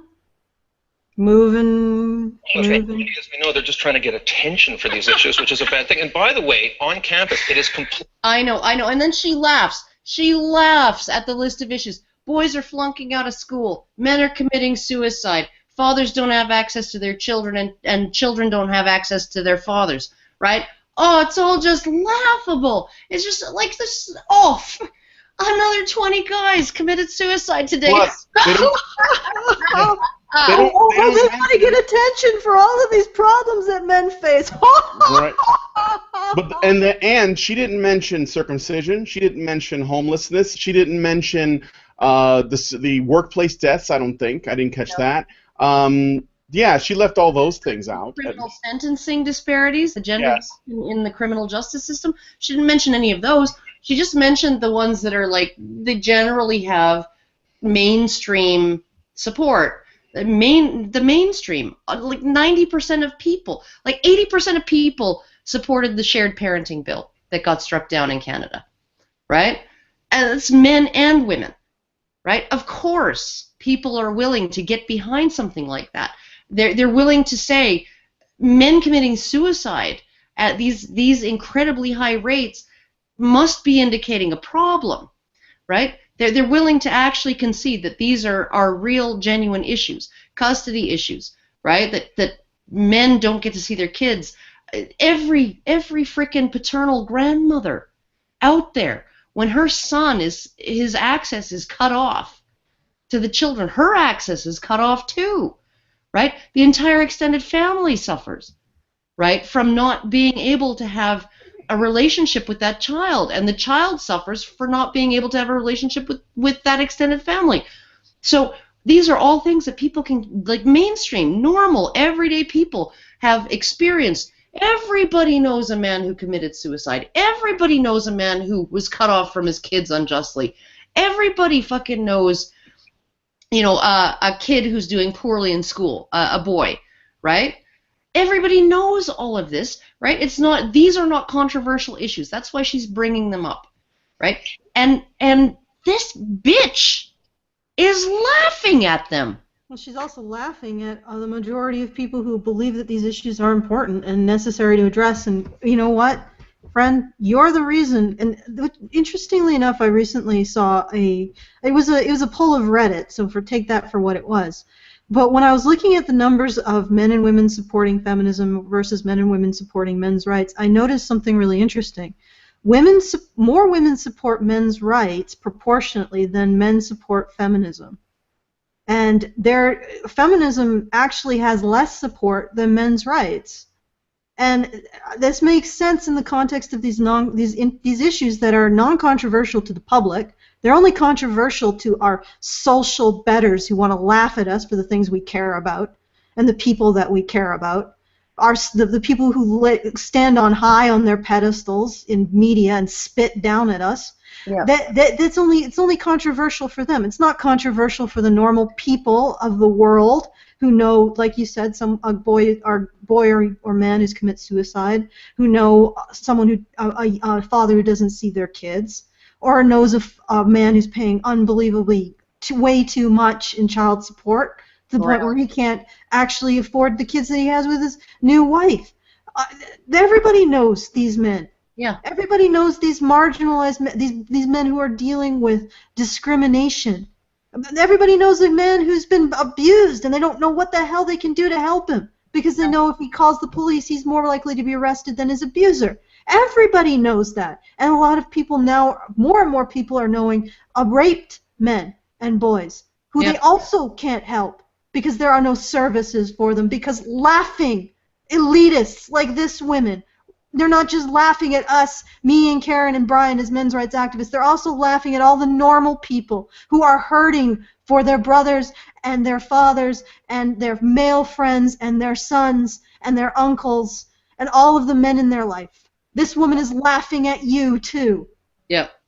One other thing too is, when feminists do want to speak up for men's rights, or they do say that they care about men, they always do it in this context of allowing men to be able to talk about their problems and feelings and stuff, right? That's like the only way they say, well, we care about men for this specific reason. And yet, here she is laughing at men's problems. So they really don't want to hear about your problems, unless it's on their terms. And I'm sorry, but talking about the problems. Okay, oh yeah, no, we really care about men and we really want them to be able to talk about their problems. Oh yeah, talk about their fucking problems. Like, okay, but what's getting done? Well, what's getting done other than, okay, I talked about it and now I feel better? Like, really?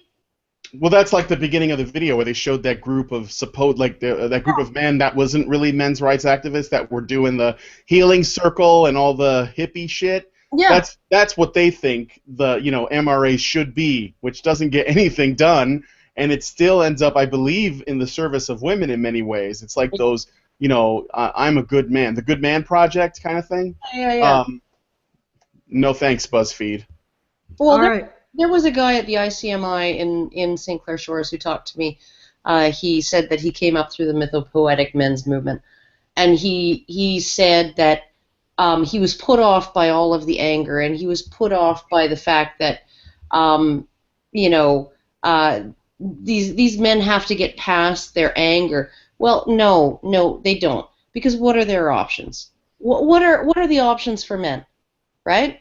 Okay, you can be a whiny piss baby, right? In which case you don't get any sympathy. Or you can be a privileged white male shitlord, in which case you don't get any sympathy. Or you can be angry, right? In which case you might actually get something done. Anger is not the enemy. Anger is just a natural human response to injustice. Actually, it reminds me of one of the opening in the opening chapter of Great Expectations by Dickens, right? And where he's saying that one of the things that that children, in particular, like little kids, they respond absolutely, like the notion of injustice is like a monster to children, right? Injustice is a horrible thing, and as we grow up, as we get older, we get so used to putting up with this injustice, that injustice, whatever, and it no longer provokes that emotional response that it did when we were little kids. And essentially, I think this is what men have been sort of they've been bombarded with so much injustice that they just, so many of them are just, they're so used to it. It's just the new normal. It's just their lives now. Anger is just an energy. You just have to like channel it and use it in the right way. Yes. And, I just want to point something out when you say that men are bombarded with injustice now. Remember the poppy. That's a symbol of a time when men had no choice. They were just, their bodies were simply in service to the state. Man, could you imagine that? Getting a letter and you have to leave your house and your home and any of your plans for your future. All of your plans for your future, and if you have a partner, it doesn't matter. If you're going to get married, doesn't matter. You have to leave your home. You get marched into a place where you get the basic necessities and not much more, and no privacy. And you are, from dawn to dusk, ordered around. Yeah. Essentially state slavery. And that's what the poppy represents. If you get a sunburn or a tattoo even, right? You can be charged with a crime if you're a service member, if you're in the military. Yeah, because you've just violated government property. Because that's what they are. Soldiers are government property, and the poppy represents that social system that turns men into government property. So it doesn't exist anymore in Canada. It does in the States. At least the main structure, the selective service, does. Essentially, yep. Yeah, but that is the memorial to that custom, that social custom of turning men into state property. And here she is laughing her ass off at the very idea that we even care about men's issues. Suicide affects veterans disproportionately. So I'm just wondering how she has the gall to laugh at male suicide while wearing that fucking poppy. Mm-hmm. And it doesn't mean anything to her. For her, that's just a fashion statement. She understands nothing of the sacrifice. She doesn't even care to understand anything of the sacrifice behind that symbol. Well, she did make it work better with her outfit than the other guy did. Oh, she absolutely did. Yeah. Jonathan Kay, I will also note, is not clashing. No. Mm-hmm. But she matched it to her glasses, her problem glasses, and her lipstick. Yes. So she made an effort this morning. Mm-hmm. And it's an accessory. She's just like, as she's wearing it, she's spitting on everything that it represents. Yes. It's fucking hilarious. And what I wanted to point out is that this isn't something that's new. This idea that men just endure injustices isn't new. No. They had to endure what I would consider that injustice. Yep. That they had no choice. They had to leave behind all of their plans for their own lives and just offer themselves up to the state. Yeah, and maybe leave them behind permanently. Yeah, or get disabled. I mean, has this woman ever looked at the images of disabled veterans from World War I? Oh my God. World War II. No. Is she was too busy trying to find a blouse in that size. Is she even aware that the entire field, the entire medical field of plastic surgery came out of World War I? It was about reconstructing men's faces. That's how plastic surgery began. Mm. And does she even like it's oh. Sorry. This is a long idea. This is an idea that men just swallow injustice for the preservation of their societies. And for the first time in history, there are groups of people coming together and speaking out and saying, hey, maybe men's comfort, maybe men's protection, maybe men's provision should be part of that fucking equation. Yeah. And she's laughing at it. Because she's a Cro-Magnon. She's a goddamn cave woman. Worse than that. No idea. Worse than that. She works at BuzzFeed. Yeah. It's like, it's like BuzzFeed as if the Pleistocene had belched up something in the modern era. Yeah. If all of the most clickbaity websites, so like the shittiest clickbaity websites on the internet were made into a human centipede, BuzzFeed would be the one on the end. That's where BuzzFeed is. Is this woman even aware, right, that back in the day, back in the day, before feminism, right, when in the U.S., right, 7% of men and 6% of women had post-secondary educations, in the 1920s, right? Oh my goodness, that was just about parity, right? Does she even know why the disparity, the bump in male enrollment happened? Does she even understand why in the 60s and the 70s many more men than women were enrolled in universities? Does she have any idea? It was the men who survived what that poppy represents. They came home from serving their countries, often against their will, and they got GI loans. There was a GI bill in the US and in Canada that gave veterans grants to start businesses or buy homes, bursaries, loans to get education, right? And a lot of those men, a lot of those often disabled veterans who could no longer work in factories, right, went and got educations so that they could work in offices. Right? Well, maybe we need to have another war. Maybe that's what she's thinking. Let's throw another bunch of men. The disparity in education between men and women that was such a big problem and evidence of patriarchal oppression of women in the 1960s and 70s was a direct result of men coming home from war, right, and being rewarded by their country for their service and taking advantage of that so that they could better provide for their families. All right. Completely true that for decades we did not take the problem of sexual assault seriously. That is absolutely true. No, it's not. The hangman for that, Jonathan Kay. It's been illegal for as long as it could be made illegal. Jesus. But the thing is that we still don't take the problem of sexual assault, well, we've always sort of taken the problem. What are you comparing this to? Are you comparing the problem of sexual assault of women to what? We'll compare it to the problem of sexual assault of men. We don't take that seriously.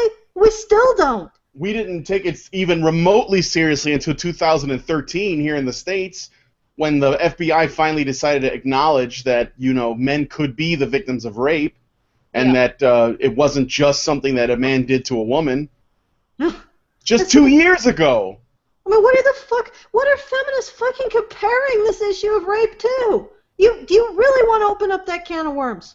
Because I can tell you one thing, throughout all of human history, the rape of men has not been treated as seriously as the rape of women. It's not. It's been a non-issue, particularly the rape of men by women. And I don't think this generation of women invented raping men.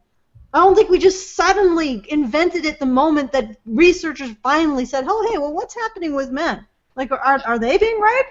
Oh, looks like they are. I guess we just invented it just when we started to look for it. Yeah. No, that's been a problem throughout all of human history, and throughout all of human history, almost every single fucking civilization on this planet never thought, hey, maybe we should protect men too. None of them did. So I don't know what you feminists are comparing the history of rape to, and saying that rape isn't treated seriously. Treated seriously compared to what? Believe me, the rape of women has always been treated far, far, far more seriously than the rape of men, particularly by women. So shut the fuck up, you lose. Let's move on. Well, he made a mistake when he said that, because I think he was trying to appear sympathetic to women. Yes. And he gave up some ground, and now they're going to steamroll all over his ass for doing that. Because he's essentially beginning to try to give them validity for something that is so self-evident that it doesn't need to be made validated. All right, let's... Now, what you do sometimes see is you have a due process problem. You see this in the United States. There's 50 cases going through the courts in the United States where men have gone to the courts because they couldn't get what they consider to be due process on campus. They're saying, but that's not this is actually a serious... Well, actually, that is one of the issues they have explicitly raised. Yes, so but it's... Yes, but it's But those issues, I mean, for example, the men's health issue, right? Men don't take care of themselves. There are mental health challenges that are more pronounced in men. That's because of the patriarchy. I'm seeing it. My ESP is Patriarchy kicking hurts in. men too. It's because Patriarchy hurts men too. It's this because narrow view of masculinity and how you have to live up to a specific type of manliness. if men need to fight the patriarchy to solve those problems. Okay, Karen, let's find out if that's what he says. Real issues. The issue of making sure that there's a process on campus so we don't brand people as rapists unless they've had a chance to defend themselves against those sorts of allegations. Those aren't bad things. Oh, well, thank you for that. Thank you for that, Goldberg. Well, he's going to tell us how they're bad things. But when you lump them in with this agenda that aims to expose some liberal bias, the same sort What? The liberal bias is so obvious it doesn't need to be exposed. But that is a completely different, like it's like he's saying, well, these men's rights issues are here, but what about the dolphins being caught in fishermen's what? Okay. We shouldn't kill dolphins when we get tuna, but what does that have to do with? He's complaining that there's a liberal bias, and that men's rights activists are trying to expose a liberal bias and trying to make it seem sillier and important, while he's on a show run by the CBC with a writer from fucking BuzzFeed in a 2-in-1 discussion about men's rights activists where there is no men's rights activist present. And yet he's trying to say, well, what's with the big deal? It's a liberal bias. It's ridiculous. But the problem is that this isn't even related to the discussion. This isn't even related to the topic under discussion. No. Yes, there is a liberal bias in colleges. How does that relate to men's rights? Well, the way it relates to men's rights is that it is the progressive left that is blocking every attempt on the part of MRAs to address men's rights issues. That's where it comes from.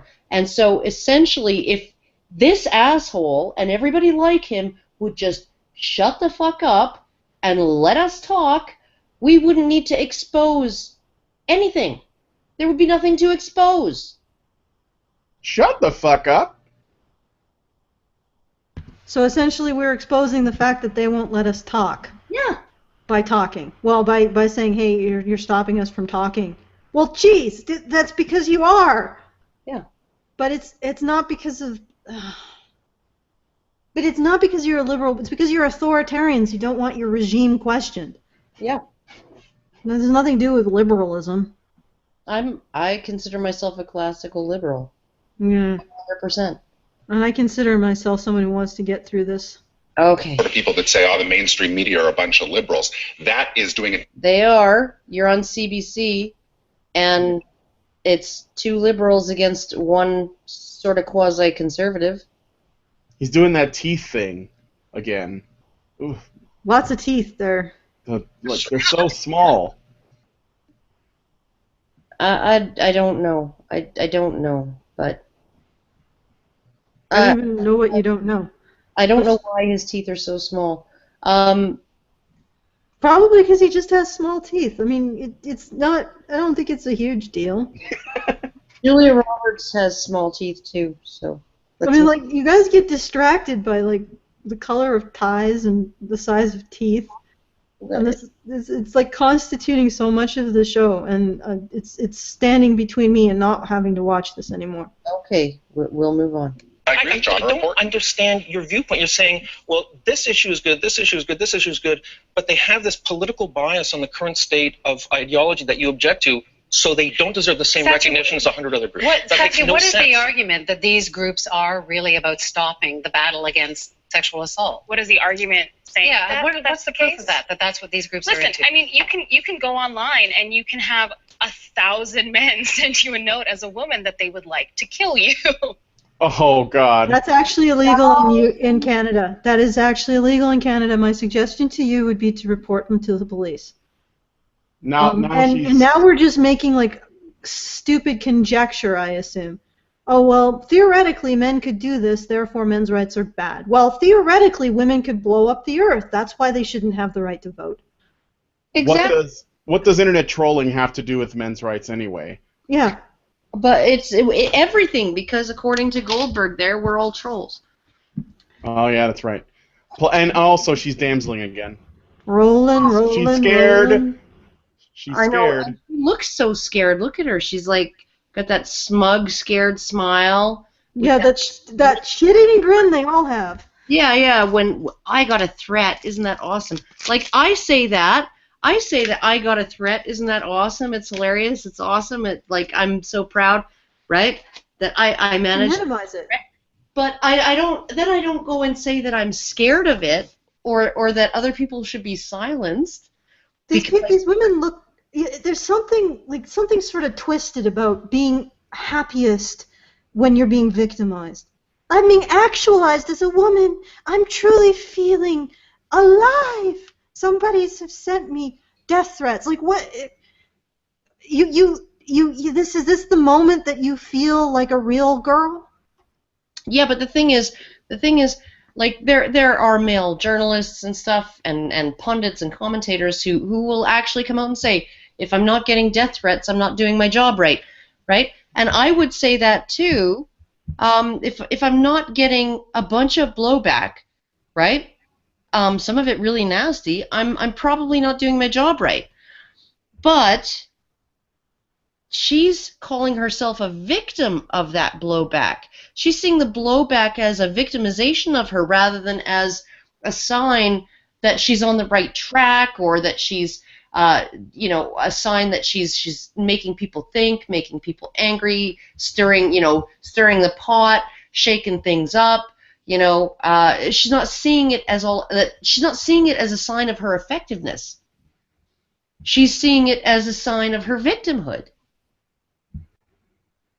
How does she know that the people who are delivering her anonymous threats are actually coming from men? I absolutely doubt that she's getting or she's just fantasizing about the idea of getting I seriously doubt. I think she probably gets a lot of, I hope you get raped, I go die in a fire, and she considers those to be threats. All right, well. Yeah, well, she can go die in a fire. When I go outside, I get men stop me and ask me why I'm not smiling. This is happening. What the hell does that have to do with rape? No, how did we go from death threats to please why aren't you smiling? And then see how fast we made that connection? This is the feminist wormhole. This is the epitome. Why are you not smiling? Smile. Cheer up. This is the feminist wormhole. We start with rape. And then we end up with white women's problems. With somebody asks you smile, but that's rape. So she's just spun out a whole bunch of spaghetti that somehow this has this tangential non-connection to rape. And she hasn't answered the question. And then that way she can justify her assertions. You know what's hilarious? Why aren't you smiling? Is a sign of compassion and concern. Why aren't you smiling? Is there something wrong? Men never complain about people asking them, why aren't you smiling? Because nobody fucking gives a shit. Mm-hmm. Okay. I know how to make her smile. You just basically talk about how men have problems. It actually makes her laugh. Yeah, I know she'll have a good laugh at that. Yeah. Okay, so what do you remember the question, Brian? She had a question about I think it was about false rape claims. No. What she was saying was how men's rights groups are against fighting the fight against rape. Yeah. Which is not what these people are doing. Yeah. She totally didn't answer the question. She just basically said, "Look at me. I'm so hot that I get like attacked on the internet and guys ask me to smile. Don't you believe how hot I am that I just can't like shake off all these men that just, and they're all MRAs too. All the ones that flirt with me, all the ones on the street. It's Schrodinger's fedora again. That's what I'm saying. They're everywhere." Okay. Rolling. All over the place. And obviously there are a lot of issues that are happening with boys and with men, but I just have to juxtapose some things, okay? I'm going to juxtapose why aren't you smiling from random people on the street with 60% longer sentences for men. I have to juxtapose why aren't you smiling coming from random people on the street with men not having been able to see their kids for 5 years. I have to juxtapose why aren't you smiling from random people on the street with the 1,500 mostly minority men who have been arrested since the man-spreading campaign started in New York alone. I wonder how many of those men that asked her to smile were homeless guys. Yeah, compare it to homeless, compare it to the lack of services for men who are raped or subject to domestic violence, compare it to the men who aren't able to see their children. I mean, compared to the men who are arrested. Oh my God, she's asked to smile. Because their wives beat them, and they called the police. They were stupid enough to call the police, and they got arrested instead of their wives. Compare it to that. Okay, but let's see if she actually has a fucking connection between... Those are issues that have way more complexity than just this issue. Like the issue of men having higher suicide rates, I think that actually speaks to how mental health is stigmatized, how men feel like they can't ask for help. I think that's actually an issue of how... Well, okay, but then when men ask for help, you laugh at them. Okay, but no, she's about to blame the patriarchy. I see it coming. Look, instead of blaming herself for laughing at men when they ask for help, she's going to somehow make it about the patriarchy, even though she's the only one who laughed. Yeah. I see the men laughing. Look at her. She's got her claws out. No, she's gripping the testicles of the imaginary patriarchy. Oh, little twist. That's not how you do it. Of the woman on the main page of Femin's website. Or either she's gripping the testicles or the shaft of the imaginary patriarchy. All right. This is a Photoshop moment. Okay, wait. We did. You got to put it back a bit there, Karen. I'm sorry. Yes. Shh. Damn it, Brian. Sorry. How mental health is stigmatized, how men feel like they can't ask for help. I think that's actually an issue of how modern masculinity affects men negatively. Oh, Jesus fucking Christ! Mm-hmm. Did you not notice, lady, that nobody laughed about men having problems but you? Those two men didn't laugh. Obviously, their masculinity wasn't giving them a problem. Maybe the one feminist guy, I don't know if he chuckled, but certainly Jonathan K., the man you would have said that has the most toxic masculinity, being a conservative, he wasn't the one who was laughing about men's issues. You were.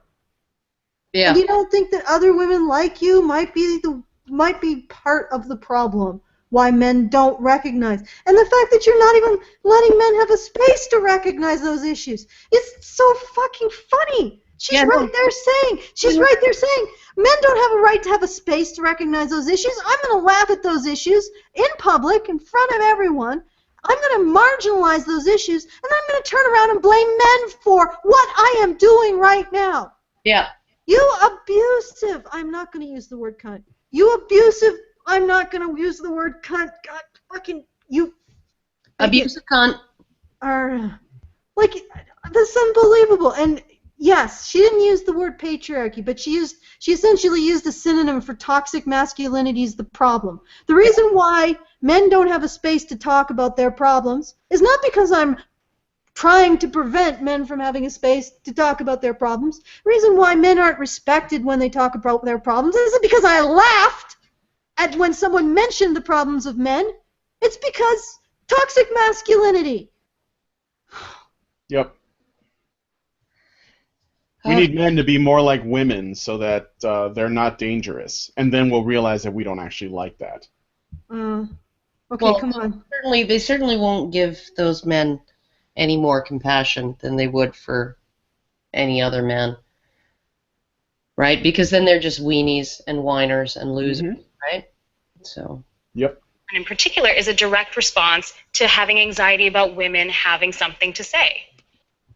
No. And she doesn't even answer the fucking question. How do men's rights groups change? The question was, how do men's rights groups challenge the fight against rape on college camps? She hasn't even answered the question. She just spun out a whole bunch of spaghetti and ended up saying men's rights group challenge the idea that women have anything to say. Oh, you fucking... Yeah, I know. We've got two prominent female MRAs, one of whom was featured in the intro, right?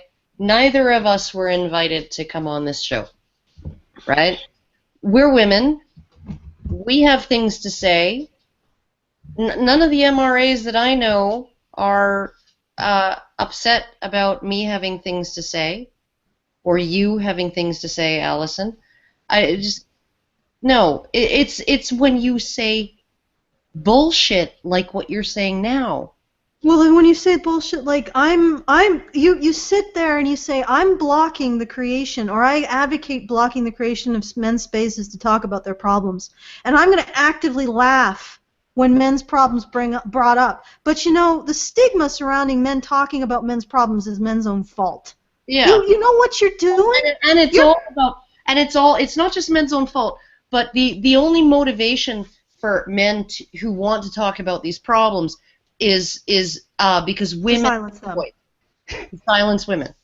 Okay, but this is the thing. This is what she's doing. She's punching a guy in the face. She's punching Jonathan in the face. And he's like on the ground, bleeding from his broken nose, and she's saying, "You made me do it. It's your fault."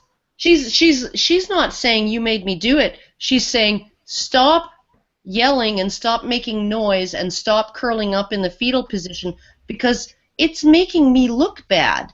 It's making me look like a bully. You are a bully. This is what's so hilarious. This woman is thundering into this as a thug. She is what is marginalizing men's issues, and then she turns around and blames her victim for it, and then she cries a few crocodile tears about somehow punching Jonathan in the face broke her fucking nail or some shit. Somehow her victim objecting to her assault on him, that is actually a victimization of her, right? Him saying, "Why are you hitting me? Why are you hitting me?" Are you threatening me when you say that? Now I'm scared of you. Oh. You just don't want me to have my say. You want to silence me, man lying on the floor. You want to silence me by saying that you're a victim of me. Oh. You want to silence my worldview that I can't possibly be an aggressor, that I'm not actually responsible as a person for saying men can't have their own space to discuss their issues. I'm not responsible as a person for laughing at the idea of men's issues. I'm not responsible as a person. And the fact that you're trying to make me say that this stuff is hurting you, make me responsible for what I'm actually doing, that's silencing me. Yeah. But what MRAs have to say is bad, guys. Oh, right. Okay, never mind. Moving on. We're all bad. It's all good. I think it's fair to say that there's something oppositional here. This is to answer John's question. It's not just about saying that men need more attention paid to their mental health issues, or men need more attention paid to the challenges that boys have in our education system. It's the fact that women are the problem. Women like that are the problem. And men like you. And men like you are the problem. It's like they're saying it's oppositional. These two people are in opposition of men talking about their issues on college campuses, are having funding to have groups to talk about their issues. They're in opposition, and then they're turning around and saying, well, our victims are oppositional. The fact that they aren't submitting to us beating on them is oppositional. Yeah, no. Like the fact we even have to beat on them is oppositional. We've declared them the enemy, and because they're our enemy, as we have declared them, then therefore in opposition to us. God, it would be better if the feminist side didn't have this is like classic abuser behavior. Oh, it's gaslighting. Gaslighting and classic making your victim out to be the aggressor. Yeah. Blaming your victim for defending themselves. Yeah. Like, could you not do this? No, of course you have to. I'm being abusive even suggesting it. He's sticking up for the chick in the middle, obviously. He's like Bib Fortuna from Return of the Jedi. I shop it. I will shop it. Okay, go ahead. All right. Women's equality is an issue, and the directing these men's issues as some kind of response, as women cannot gain because then men lose. Yeah. That's what I think is intellectual. Well, that's you. That's your assumption. Yeah. Yep, 100%. That's what you're saying they're saying. And then you're saying that you, because you control the dialogue, you say they say this, and everybody listens to you and say, well, they can't have a space to talk because they obviously say this. Yeah. And then you say there's no bias towards your group. Yeah. That a campus group has been created that's oppositional in nature, that students are oppositional in nature, that they're actually being militant and feisty, and that they're going against established ideologies, that's a scandal. Oh, I love you, Jonathan Kay. I love you again. I love you once more. It's a scandal for campus groups to band together in opposition to a status quo? Oh my goodness. Who knew? Because when I went to school, all of the groups conformed entirely to the dominant ideology. Okay. So I think you've identified a real scandal here. That now you're making a straw man argument. No, that isn't a straw man argument. The entire context of your argument is that they're oppositional to you, therefore they shouldn't exist. It's not, because everything you've said is ridiculous. No, I love you, Jonathan Kay. Jonathan Kay, if I'm ever in Toronto, I will buy you a beer. Yeah, he's definitely a chip off the old block. Yeah, no, he's got some chops. He's got his mother's feistiness. Yeah. That an oppositional group should be banned is just entirely ridiculous to say. But you're out to lunch. No, John, the very first thing I said was that these... He just said you're out to lunch. That's beautiful. Yeah, but the very okay, let's see his defense. No. Jonathan Kay just said you're out to lunch. No, but I want to see this guy's defense because actually no, but you. Okay, I'm gonna back it up because they're talking over each other and it's hard to keep track. Oh, he's getting angry. Okay. Shh. Oppositional group should be banned is just entirely ridiculous to say. You're out to lunch. No, John, the very first thing I said was that these groups should not be banned. You've precisely but you said they should not be recognized by student societies, which means they don't get funding, and they cannot have events on campus. So they have a right to funding. No, but you're saying that they should effectively be ostracized. To let any group that forms get whatever money they want from the student government. Obviously, you're not going to let a hate group get this is a legitimate policy issue, and you're saying, no, don't let them have events on campus. Don't let them have funding. So you should get to decide what the Ryerson student government funds. I'm saying they should be treated fair play. And you're saying they don't get fair play. I think when it... So essentially, that entire exchange, he never actually defended what he was saying. He said that these people should not be there because they're oppositional. That's their excuse. Like, nothing in what these people says excuses the idea that men's rights groups should not get funding or men's issues groups should not. Nothing. That they're oppositional? That's ridiculous. Yeah. That what else did they say? That because men have told this other woman to smile, they shouldn't get funding. That is irrelevant. Like, they have no argument. There's no argument aside, we don't like what they have to say. Yep. Okay. The other things that frustrates me about the men's rights... I don't give a shit about your fucking emotions! What does that have to do with anything? Oh, get ready. This is a good one. No spoilers, but get ready. This is classic. Okay. We're gonna. I'm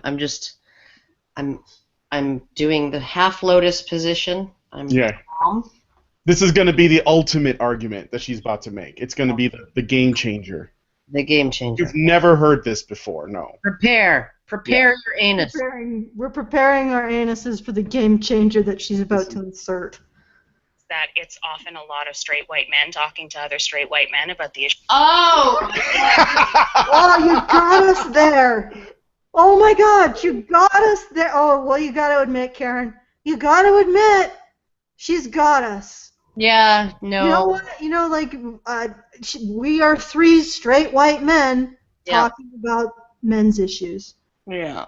Let's hear. I want to hear it again because it's so good. We need to take this apart piece by piece. Yeah.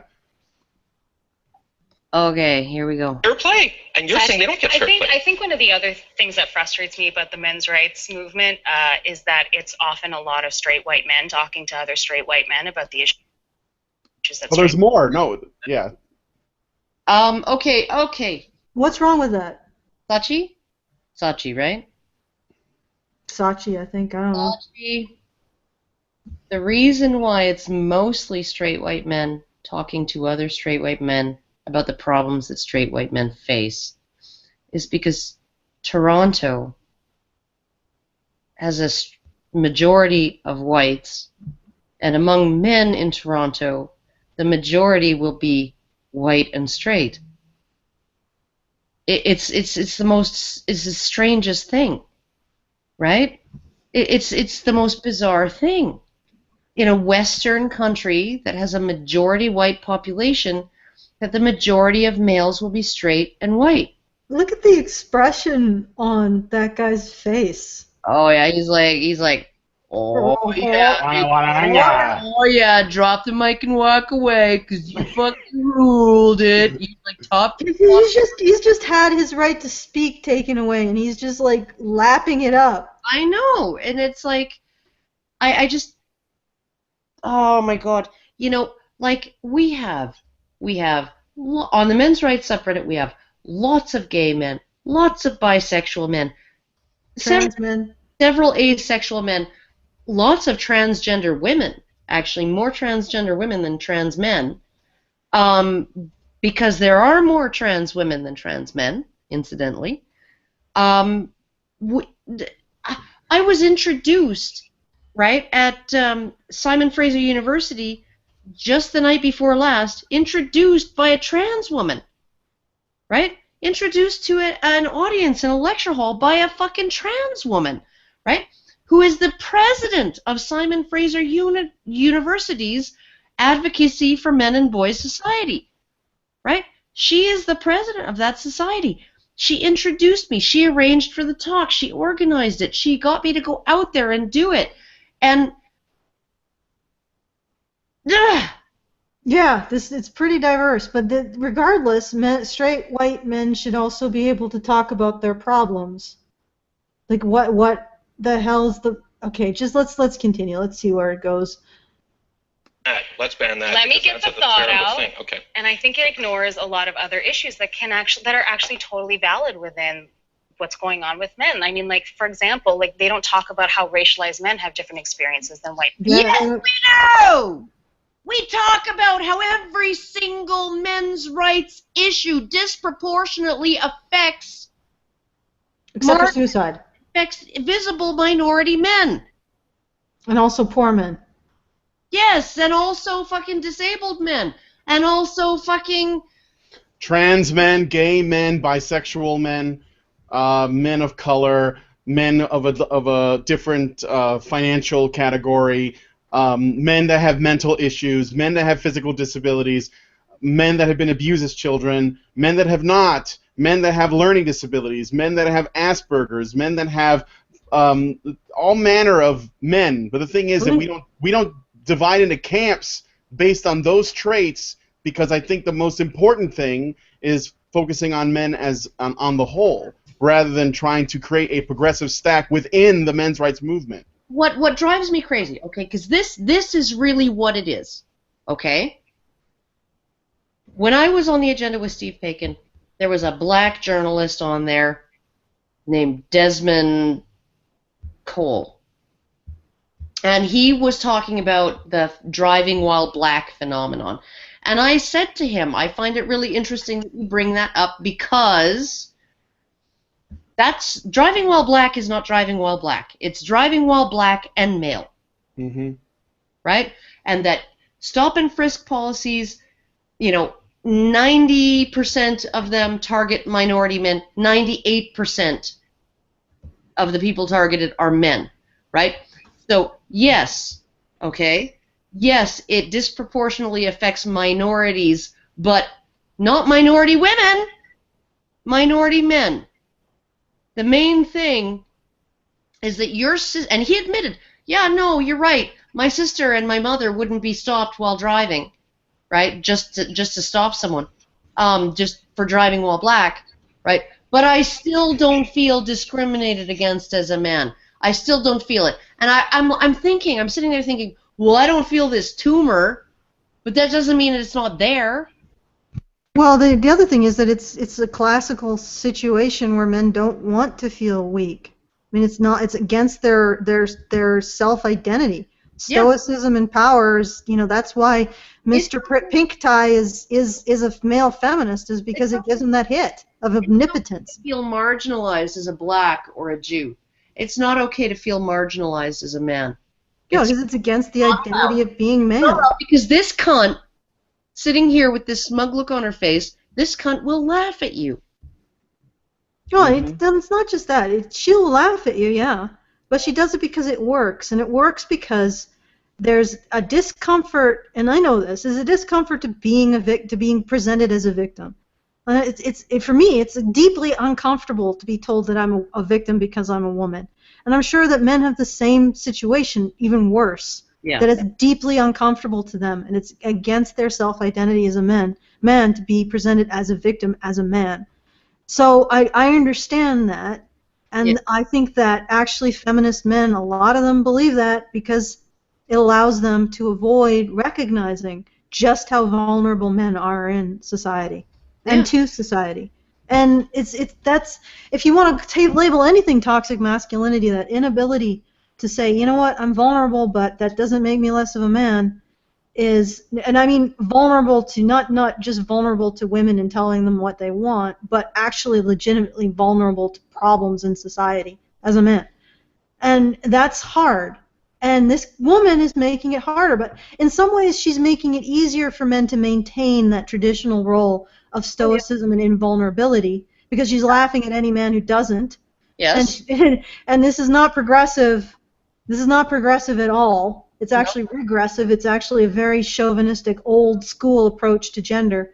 Yes. Except at least in the old school, they expected women to have a certain amount of stoicism as well. But regardless, this is not new. This idea that men are not allowed to be vulnerable and that they should be mocked should they show any vulnerabilities. And she's just, that's what she is. She's just a regressive person who's pretending to be progressive by doing exactly the same thing but harder. Yeah.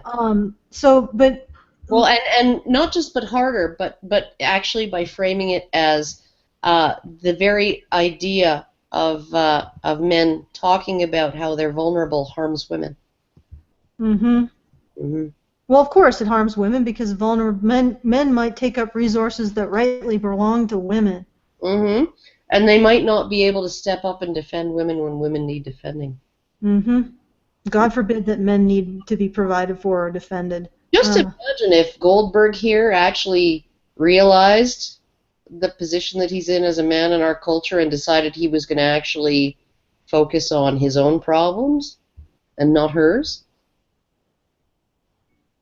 Well, he'd definitely get a hit to his self-identity, I think. Yeah, but then she's going to lose that, and it's like that's the most horrible thing ever, because he for she, right? Exactly, and he for she is so revolutionary. Yeah, totally novel, inconceivable. Nobody's ever thought of it before. It's like completely brand new concept. I think people forgot what progressive is supposed to mean. It means new. Yeah. Nothing that you guys are saying is new. It's in fact old, and it's even worse than old. It's even more fundamentalist than old. It's like you're codifying gender roles. Yes.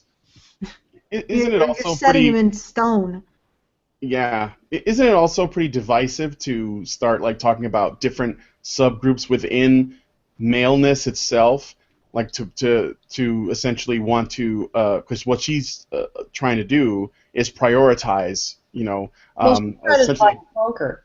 She's trying to stir up animosity between black MRAs and gay MRAs and white MRAs and straight. Yeah. Well, I think she's also coming from a place where she does, because feminism generally advocates for women for problems that affect white rich women disproportionately. Yeah. So she doesn't really recognize a legitimate rights movement, because in a legitimate rights movement, generally the entire population of the group is affected in very similar ways. So even though whiteness and richness and being rich might protect men from certain aspects of this kind of marginalization or disenfranchisement, they still experience it. So men still experience sentencing disparities, even if they're white and even if they're rich. You look at someone like Dave Foley, who by any stretch of the regular, typical working class imagination would qualify as rich even now, right? Because his monthly income is, sometimes like $30,000, $40,000, right? he pays $27,000 in spousal and child support every month. And essentially that his spousal and child support was set when he divorced, and his wife chose the perfect moment to divorce, which was right when News Radio, that sitcom that he was on, he was the headliner in it, star, that was at its peak. It was at its peak popularity. It was a hit show. And then a year later, after she divorced him and all of that stuff was all decided, that was when the show was canceled. And now he's just a freelance comedian who works when he can, and he has to pay 15% to his agent, and he can't make his child support. He can't afford it. He can't afford to pay his family maintenance. And so essentially, even wealthy men, right? John Cleese, fleeced like how many times by women? To the point where his most recent ex-wife is now worth more than he is, even though she, I don't know, she folded scarves at the Gap when he met her, right? And now she's got a higher net worth than he does because she completely cleaned him out, right? So it's something that affects all men. It's not going to put John Cleese in a cardboard box in a back alley, right? And Dave Foley probably isn't going to end up sleeping in his car, right?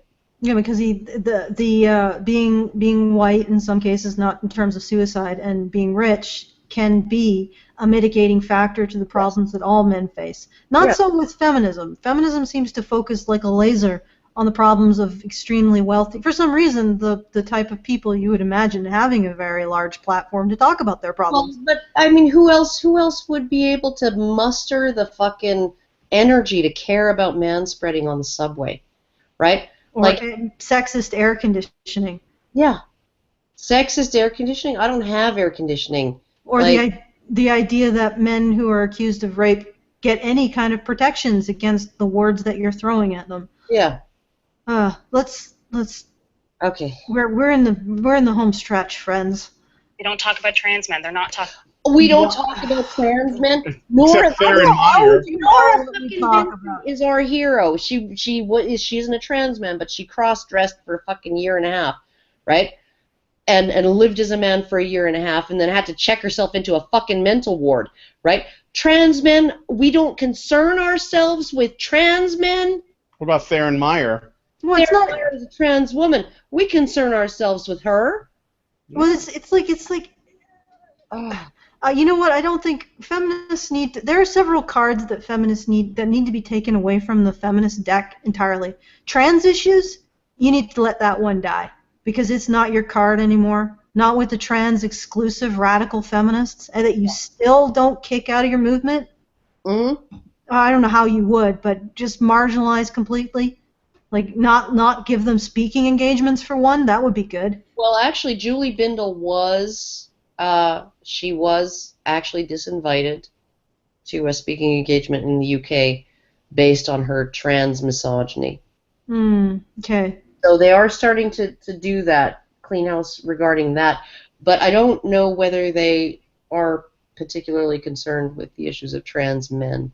Okay, once again, I have to point out that I think she's taking this from the approach of feminism, and feminism, they have to include these other groups. Supposedly, they don't really include these other groups. They just sort of use the feminist wormhole to appropriate these other groups' victimhood to the rich white women who have the big platform to push their agenda. So they have to make the effort to include these groups or to appropriate the victimhood of these groups because it's not naturally part of the feminist platform. However, the problems faced by minority men, the problems faced by trans men, the problems faced by poor men are naturally part of the men's rights platform. Even the problems faced by trans women.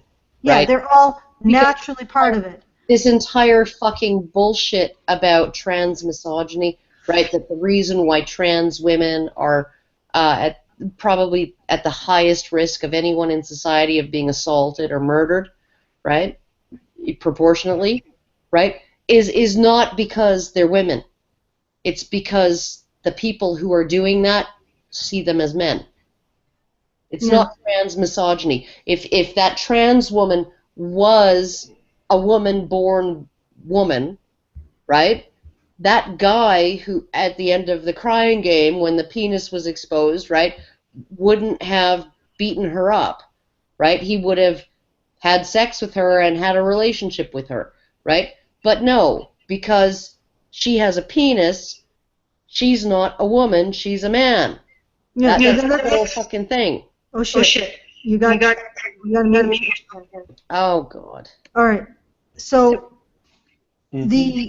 what I'm getting at is feminists have to actually. It's like saying that men's rights activists don't have a slaughterhouse for minorities. They don't have a slaughterhouse for trans men. They don't have a slaughterhouse for poor men. They don't have a slaughterhouse for disabled men. Well, the reason why, my friend, men's rights doesn't have a slaughterhouse for all of these other groups of people is because we're not extracting victimhood from them and applying it to ourselves. We're cutting up those groups to take out the righteousness of their cause in order to apply it to our own cause, to appropriate it for ourselves. The issues that these groups of men face are already under the umbrella of men's rights. Yeah. There's no need to invent trans misogyny or make homophobia into misogyny or make the marginalization of black men into misogyny, or because it's all misandry.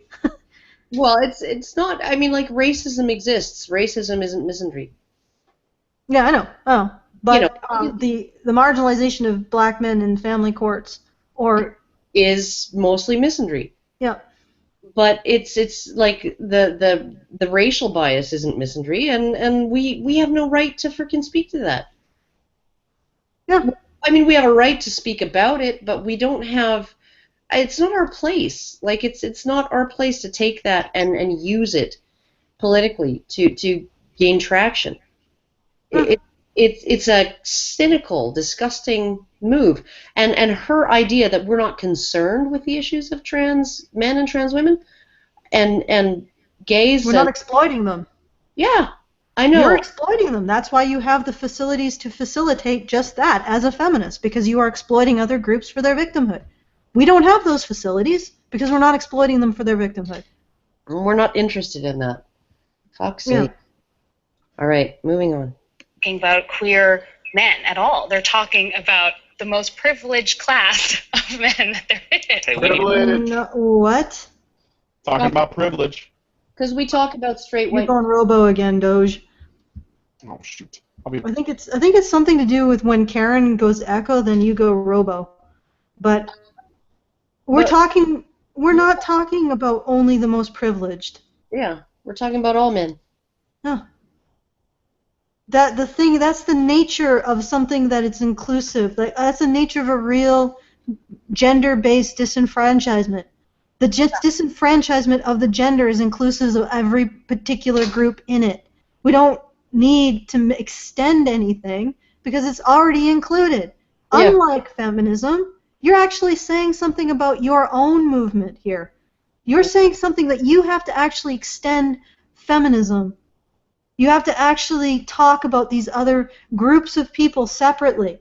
And you know why? Because they're not naturally a part of feminism. And you're not really talking about them, you're appropriating them. Yeah. Okay. Okay. Our own group too, okay? I know, you're long. So you don't see any of this, John? Oh, look at that. Contempt. What a I'm going to replay that.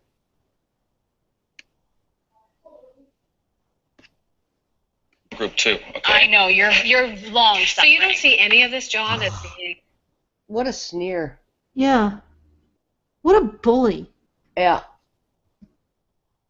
Okay, we're almost there. A backlash, like a nasty backlash against women. Actually, on this, I'm going to agree with the other panelists. There obviously is an element of backlash. There's a culture war out there, and there are people who feel tribalistic on both sides. They say, it's feminism versus the opposite of feminism. It's men versus women. Obviously, and especially. What's the opposite of feminism? Well, I was trying to figure out masculinism. It doesn't sound. Misogyny is the opposite of feminism. What if okay, sir. Have you ever asked yourself Do your feminist beliefs hurt women? Have you ever actually asked you're asked that of every other group of people on the planet, but you don't ask that of yourself? You don't. So how would you know that they don't? How do you know that feminism isn't misogyny? Look at him. He's such a smug piece of shit. Like, and what a misogynist, right? Like that. It's like he. The only thing that's the opposite of advocacy for women's interests is hatred of women. Right? The only thing other than if you're not an advocate for the interests of women, then you hate women. Well, I mean, it's really convenient. If you don't it's not even advocating for the interests of women, because feminism, you can't actually question that. So I actually question that feminism constantly. Feminism actually advocates for the interests of women versus the interests of itself. So essentially what she's saying is you either believe my ideology or you hate women. Well, thank you. Let's go back to all of the religious totalitarianism throughout history. Yeah. You either believe what I believe or you're a heretic. Or you're should be cast out of polite society or even society, period. Well, that certainly gives me a sense that your ideology is fair and just. The way you apply it with a fucking sledgehammer, and threaten people with this, because the thing is that there's no misogyny. The idea that hatred of women is central to any society is ridiculous. Yeah, retarded. It's absolutely it's used throughout history. Threatening women has been used to marginalize groups or alleging that a group threatens women has been used throughout history to justify all kinds of atrocities. They threaten our women. Do you know how many times that's been repeated? This is a way. This is this saying. You saying this? If you don't believe what I believe, you hate women. That's like saying Jewish men are a threat to Aryan women. Black men are a threat to white Southern women. Yep. They hate white Southern women. They're going to hurt white Southern women. They're going to hurt Aryan women. That's what you're doing. That's your inheritance, you fucking thug.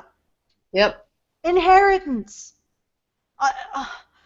This is how you justify atrocity. And in this case, this is how you justify marginalizing a group's issues, by saying, oh, this group is a threat to women. Yep. It's been used so many fucking times, and we always do it over and over again. Yes, which is why I think it's intrinsic to us. I don't know about that, but I know it's definitely something that's deeply rooted. It is. It doesn't sound, masculinism doesn't sound right. The point is, obviously, when you're a student, it's a time when you're oppositional. You pick sides, you're tribalistic about your ideology, and a lot of these groups are expressions of that. It's not a bad thing, it's part of campus life. I think there's a difference between having your viewpoint heard and demanding that others listen to you as a matter of right. What? Nobody fucking Janice Fiamengo did not demand that anybody come to her talk. Okay? But the assholes who came to her talk blew freaking noisemakers, banged desks, chanted and sang, and shut down her fucking talk. Okay? She wanted the right to speak. She did not demand the right that anybody have to listen to her. There is no such thing as a mandatory men's rights course on campus. Yet there are feminist courses that are mandatory. Oh. My God. Yep. Demanded. Nobody is demanding you talk to us. Giving us a space at the table is not demanding that you, any more than you having a space at the table is demanding. You fucking thuggish, elitist, controlling authoritarians. And you're also misogynists. You know that? You fucking have this ideology that, as far as I can tell, is misogyny. It's an ideology that reduces women down to being victims. It strips women of their personhood to focus on how they're just simply acted upon as victims. As far as I'm concerned, that is misogyny. It's a hatred of the person a woman is. That's feminism. And then you turn around and you say everybody against feminism is a misogynist? And you never actually question your own fucking beliefs.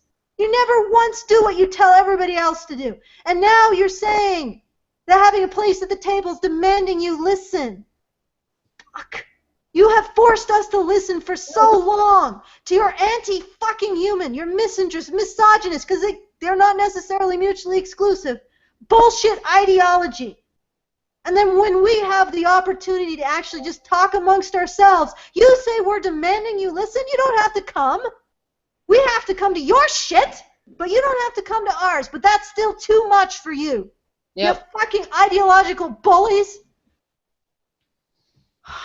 All right, I think it's over.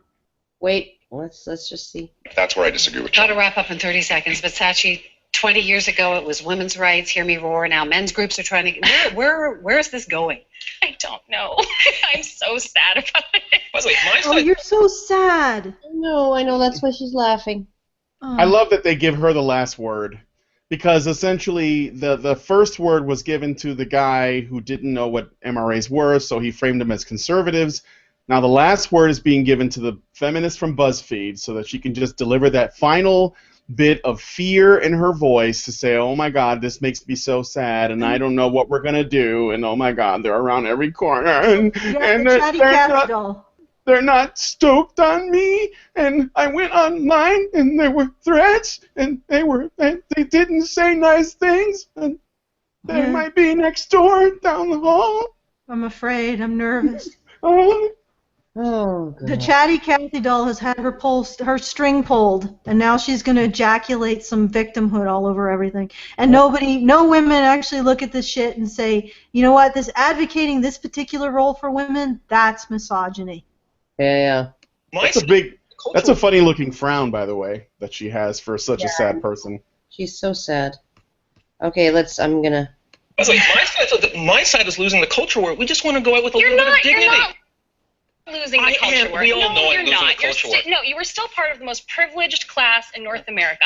Well, definitely the Jews are not losing the culture war because we project privilege onto them. I don't know why he's going for the Well, Jonathan Kay and Goldberg here are both Jewish. Just to. Oh my God. Oh yeah, so she's Jonathan Kay is a secular Jew. I don't know about Goldberg. So she's essentially saying to a Jewish guy, you're part of the most privileged class. Well, that's never ended badly. Yeah, I'm pretty sure Goldberg's not a Jew, not based on the information that we have. Probably not. Okay. Oh, yeah? I don't know. We got like I don't know, 20 seconds. Goldberg's kind of like a Jewish name. So. It's actually Goldenberg is actually his name. Adam Goldberg is a professional wrestler and an actor. Okay. All right. Well, okay. Just a few seconds left. You're losing anything. Look at who sits You're on losing corporate nothing. boards. Look who dominates the profession. In every industry, you're here. You're sitting here. Okay, that's like saying Jewish people dominate the banking, therefore we can shove them in ovens or ignore their issues. Yeah. It's like what? Is it possible that men dominate these industries because of merit, or because if they don't, they end up homeless? Yeah. Yeah. The reason why Jews dominate in banking is because for centuries and centuries and centuries, they were barred from any other type of work but white-collar work. Right? And so the most successful of them, right? The most successful of them, in raising families and raising children to the point where those children could pass on the genes and all of that, were all of the natural selection, which is influenced by culture, right? All of the natural selection steered Ashkenazi Jews, European Jews, towards aptitudes in white-collar work, right? Intelligence, all of that stuff, right? Because they couldn't earn a living with their backs. They couldn't earn a living off of land, and they couldn't earn a living at war. They couldn't. They were barred from doing that, right? So all of the ones who were good at war and good at earning a living off of their backs and all of that, they were all weeded out of the population slowly but surely because just due to lack of success, and the most successful ones, just the These particular traits dominate the population of Ashkenazi Jews. That's just the way it is, right? And in this case, if men's role has been historically for thousands or hundreds of thousands of years, right, been one centered around being willing to take risks, being willing to endure discomfort, being willing to sacrifice, being willing to... And stress. Yeah. Being willing to endure stress, right? And women's role was being protected, right? Then that's going to reflect in the most successful and most prolific traits in between the genders, right? Which is why 85 a man has to be more sensitive than 85% of men to be as sensitive as the average woman.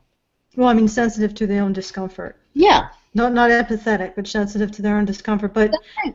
Well, and think about it too, right? Because all through our history, women and children were kind of joined at the hip, right? Women and very, very small, the most vulnerable children, newborns and infants, right? Joined at the hip, always together, you know, because of breastfeeding and all of that, right?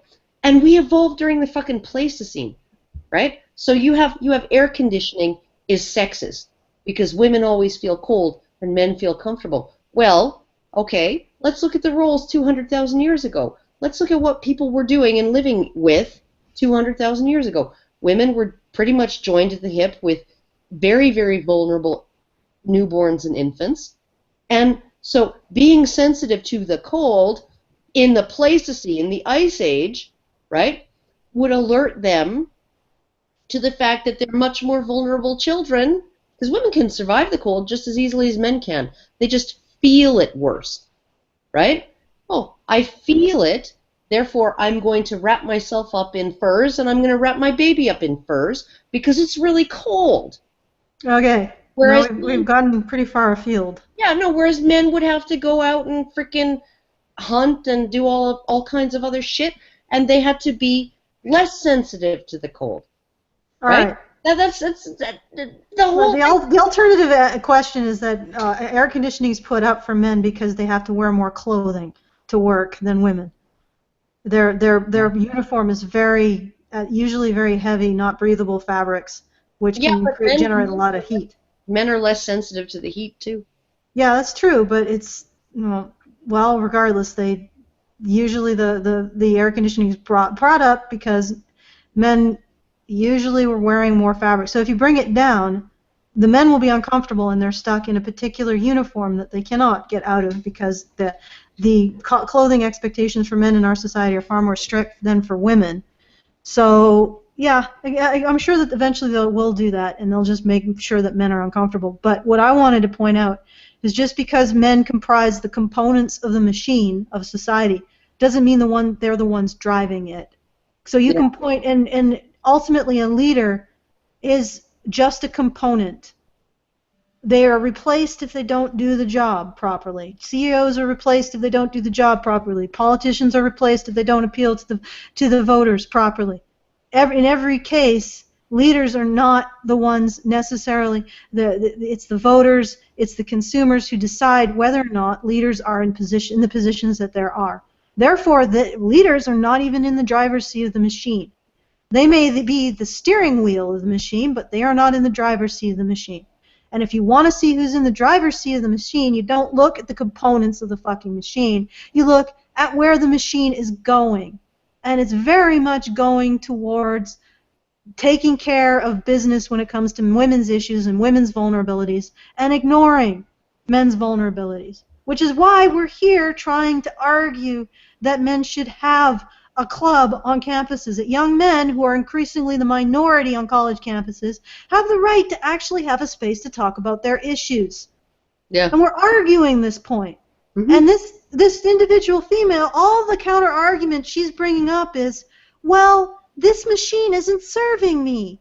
It's making me feel nervous or uncomfortable or challenged or I'm sad or someone asked me to smile. All she's bringing up over and over and over again are incidental, irrelevant details about things that she's experienced that have been uncomfortable. And that's because she knows how that machine is directed. It's directed by her discomforts. Yeah. That's what's in the driver's seat of the machine. So when she says, the way that she has existed is that when she mentions these problems, the machine does what she says to deal with those problems. Oh, you shouldn't have a place for men to talk about their issues because it makes me uncomfortable as a woman. Well, she's used to the machine say, okay, you're right, no more men's issues, and that's exactly what it's done. Yep. And this is so fucking, it's like, but the other thing is, she doesn't even realize what she's giving up. Because if you're constantly carted around by the machine and served by the machine, you never learn to do anything for yourself. And you never do anything of note or worth. Yeah.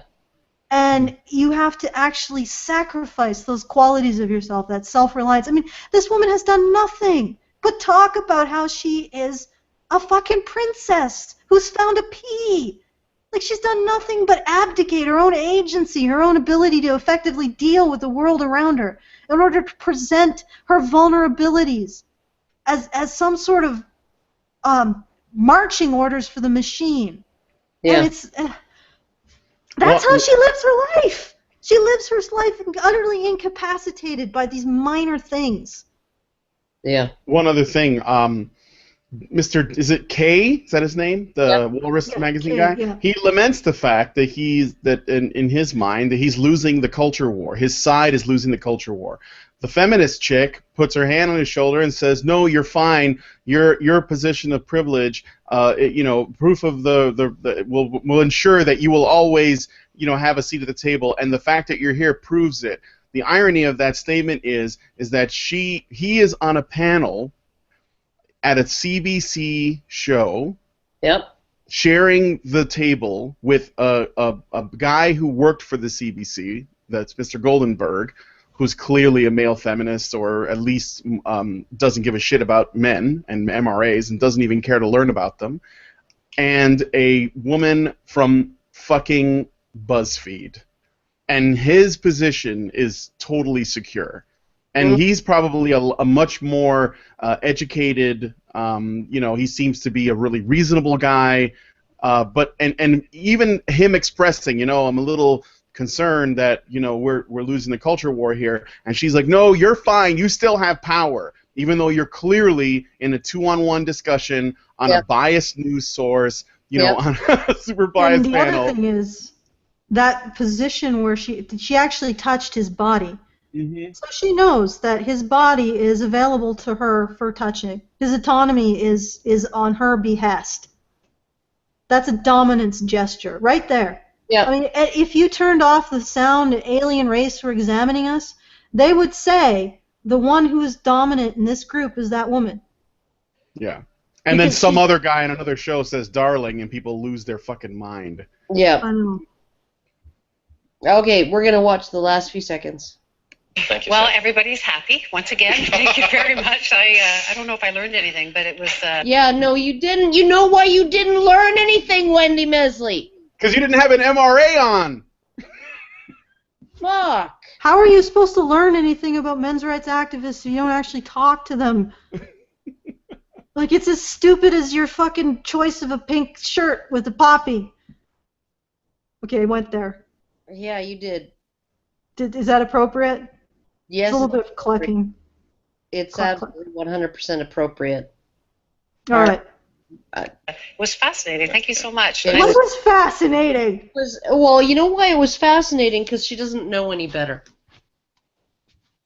Why don't you just ask us? She doesn't know any better. And so it was fascinating to hear about this bizarre group of, like, hate movement people who hate women and are just angry and want attention because they're attention whores. Yeah, it was fascinating to hear about this fictional group of people. It was fascinating to look at the backs of our fucking hands for 12 minutes. It was absolutely fascinating to read Harry Potter and say, well, I don't know if I learned anything about the real world, but you know. It's fascinating. The system of magic that makes no sense in Harry Potter. That's right. That's fascinating. That's Fascinating. fascinating. Oh. All right, 3 seconds left. I doubt there's anything in it. And Sachi. John, of course. Okay, well, that seems utterly pointless. Uh, You know, why don't you just ask us? No, of course, because then you would find out what we actually believe. And wouldn't that be horrible? Wouldn't that be like the worst fucking thing in the world? I did learn something from this. I'm actually going to write to her. Sachi's brand of feminism is highly problematic because it's not intersectional.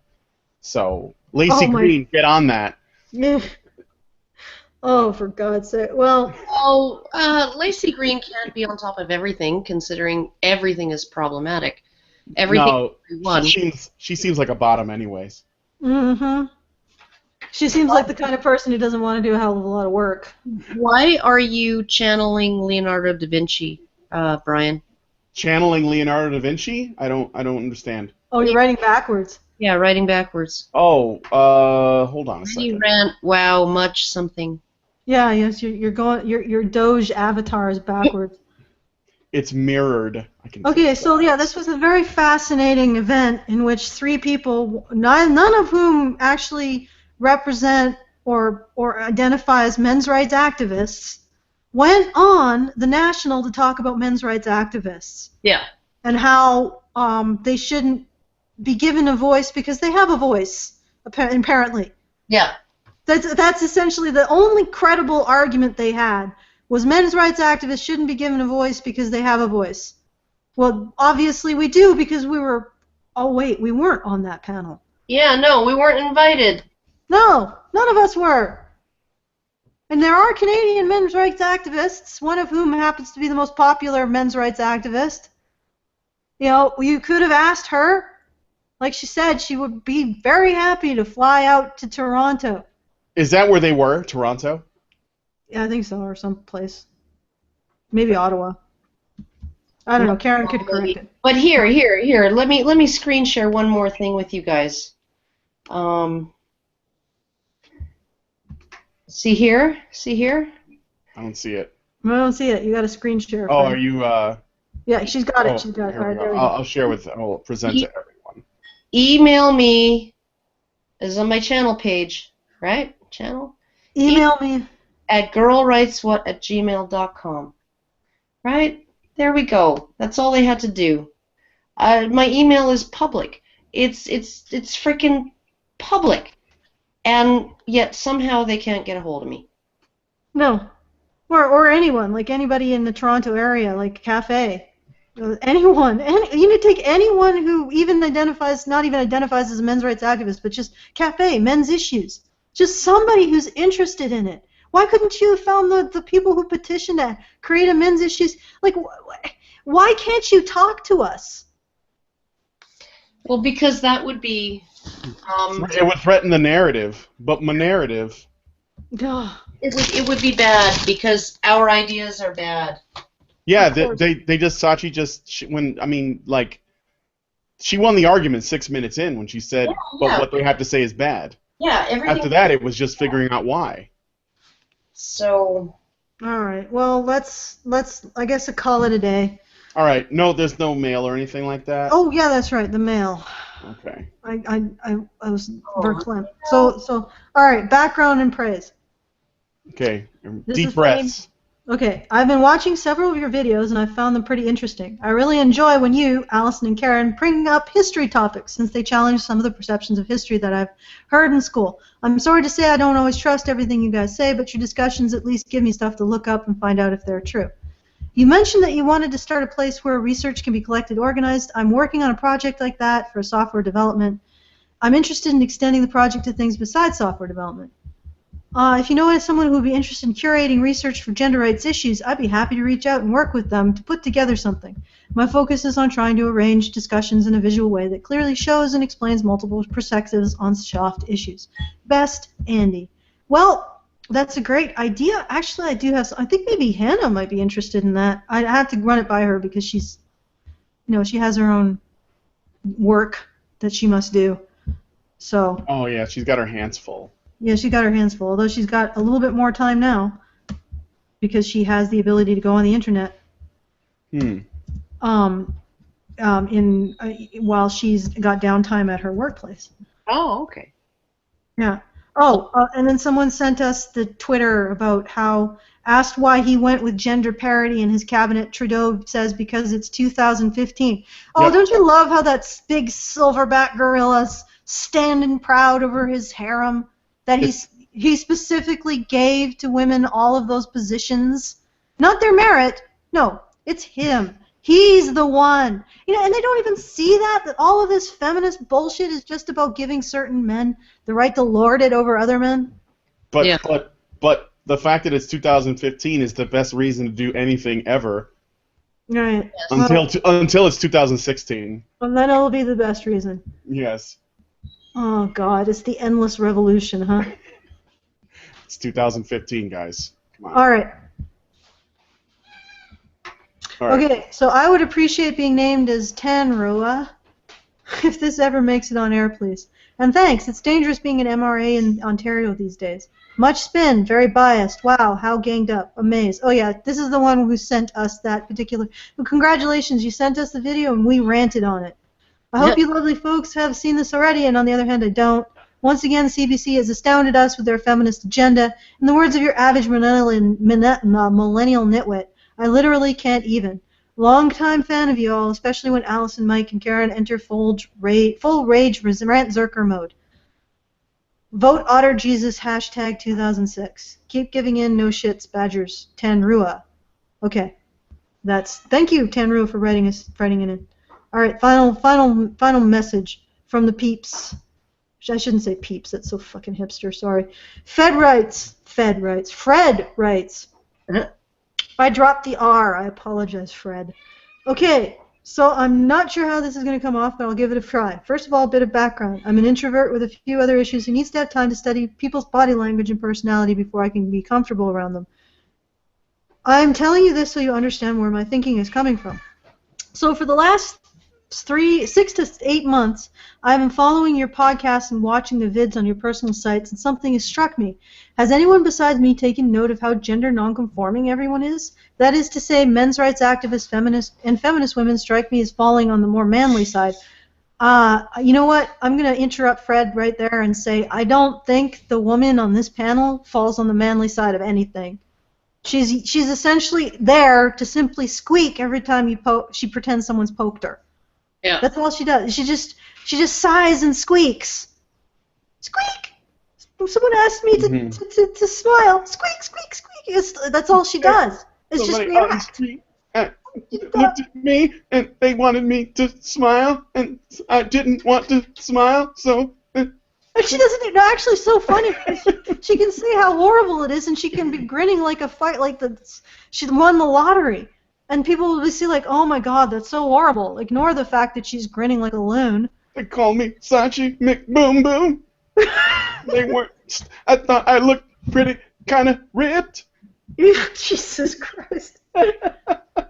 Oh, but it's like that's all she. This is her gender role, is simply to faint, and thereby I don't know, show everyone where all the dangerous spots where they shouldn't go. Oh, men's rights.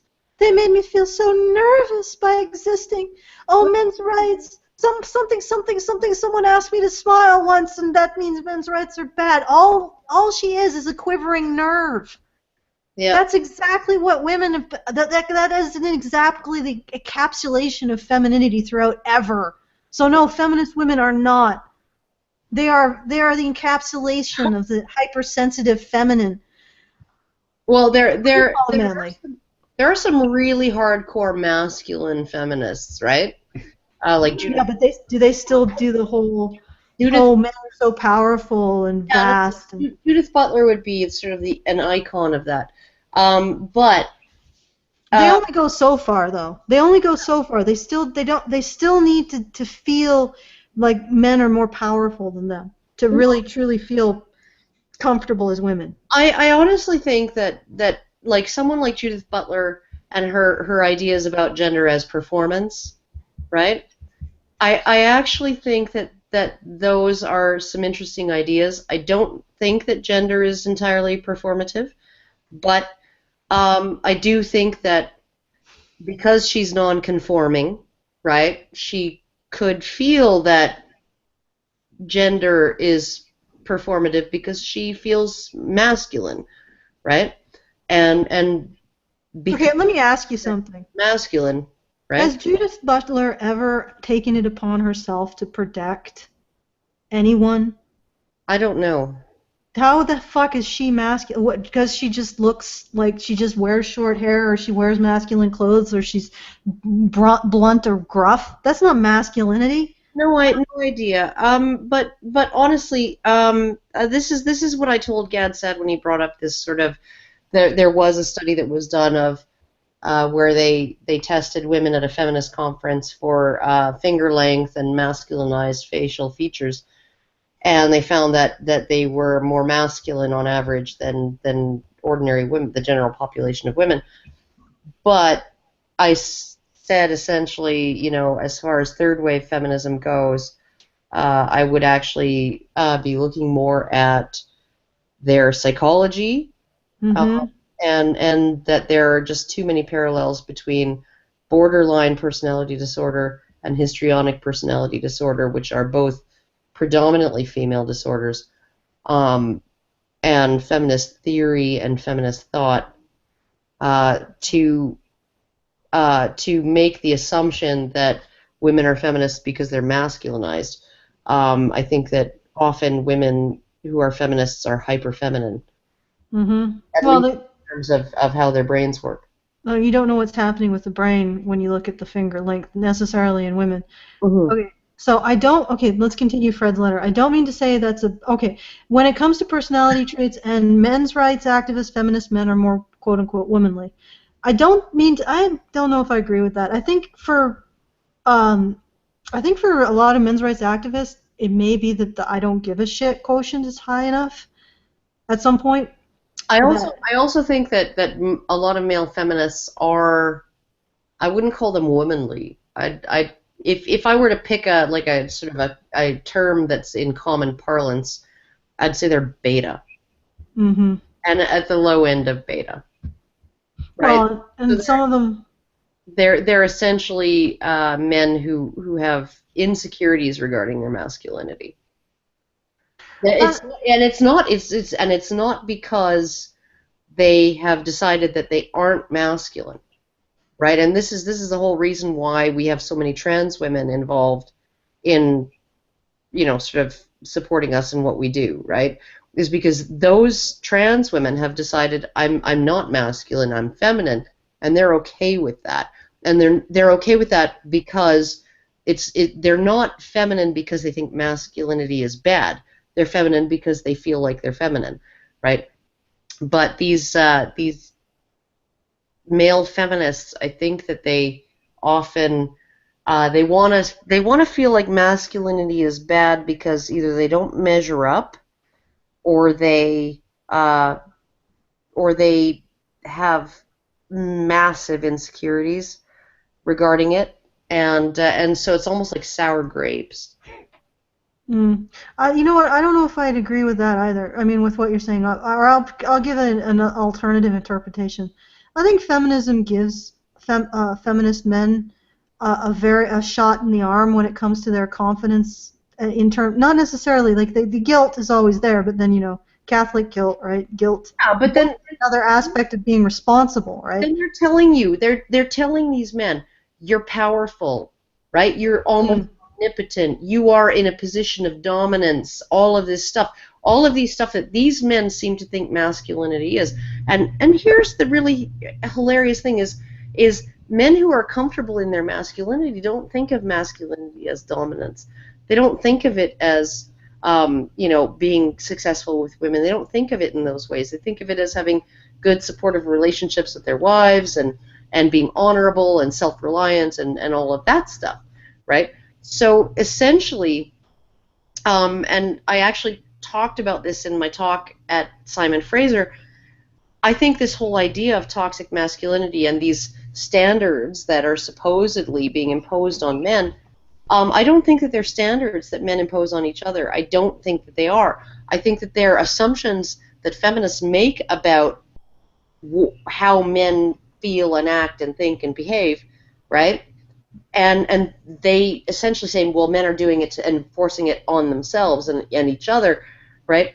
But in reality, I think that male feminists have zero understanding of what masculinity actually has always been defined as, which is being defined as service, honor, self-reliance, all of these really positive things. This is the traditional masculinity that's been passed down through the ages. Okay. So he pretty much just requested that we have a discussion of this. So I think we did. So yeah, I think we satisfied his requirement. Well, maybe we could get in a little more in depth into it at some point, maybe some other time. But it's 4:00, and where are your dogs? My dog is lying here on the floor. I'm talking to my computer and she's not barking. Everybody who had to deal with me yelling at my dog over the last 2 weeks, she was in her pre-menstruation period. She was PMSing. Huh? Yeah, and that's why every time I even looked like I was doing anything other than sleeping, she was like, I want to go out, I want to go out, I want to go out, I want to go out, I want to get knocked up, I want to go out. Maybe there's boy dogs out there. I want to get knocked up. So she was a horny bitch. Yeah, she's really fucking horny, and now she's done with that. Now she's the opportunity's gone, and she's just relaxing and chilling out. Okay, well, cue it up, Brian. All right. We'll do the shill. Do the shill music. Let me throw the website. Is that the shill music now? This is weird. I love the concerned eyes on the Doge. That's hilarious. I was focused. Yeah, I know, but it's like that's like the best expression yet. Okay, all right. Are you presenting it to everyone? Did you have it on loop? Okay. Yes, I do. All right. Okay, so if you enjoy this content, if you want to see me and Karen at some point in the future, if I can ever convince her to come out to Saskatchewan. Never! Yes, I will. I will never go to the land of the Flatlanders. We can do like a Bob and Doug McKenzie sketch type Rantzerker. Rantzerking. Where you are. Yeah, well, eventually I'll convince her. I'm pretty sure. So yeah, that's something we could do. And if that interests you, seeing us in person, ranting about this shit, diving into Anita's back catalog. I don't want to go to Saskatchewan. Saskatchewan is rape country. It's what? Oh, what? That's just a plant. Okay, more Rantzerker. www.patreon.com/honeybadgerradio. Go there now and feed the badger, because this much ranting requires us to eat special badger pellets. Anything. Give us powers to rage and such. Anyway, and I think we better take off. All right. Okay. Yeah. Okay. All right. Good day, all. Yes. Good day. Stopping. And until next time, don't drink the poison Kool-Aid. Excellent.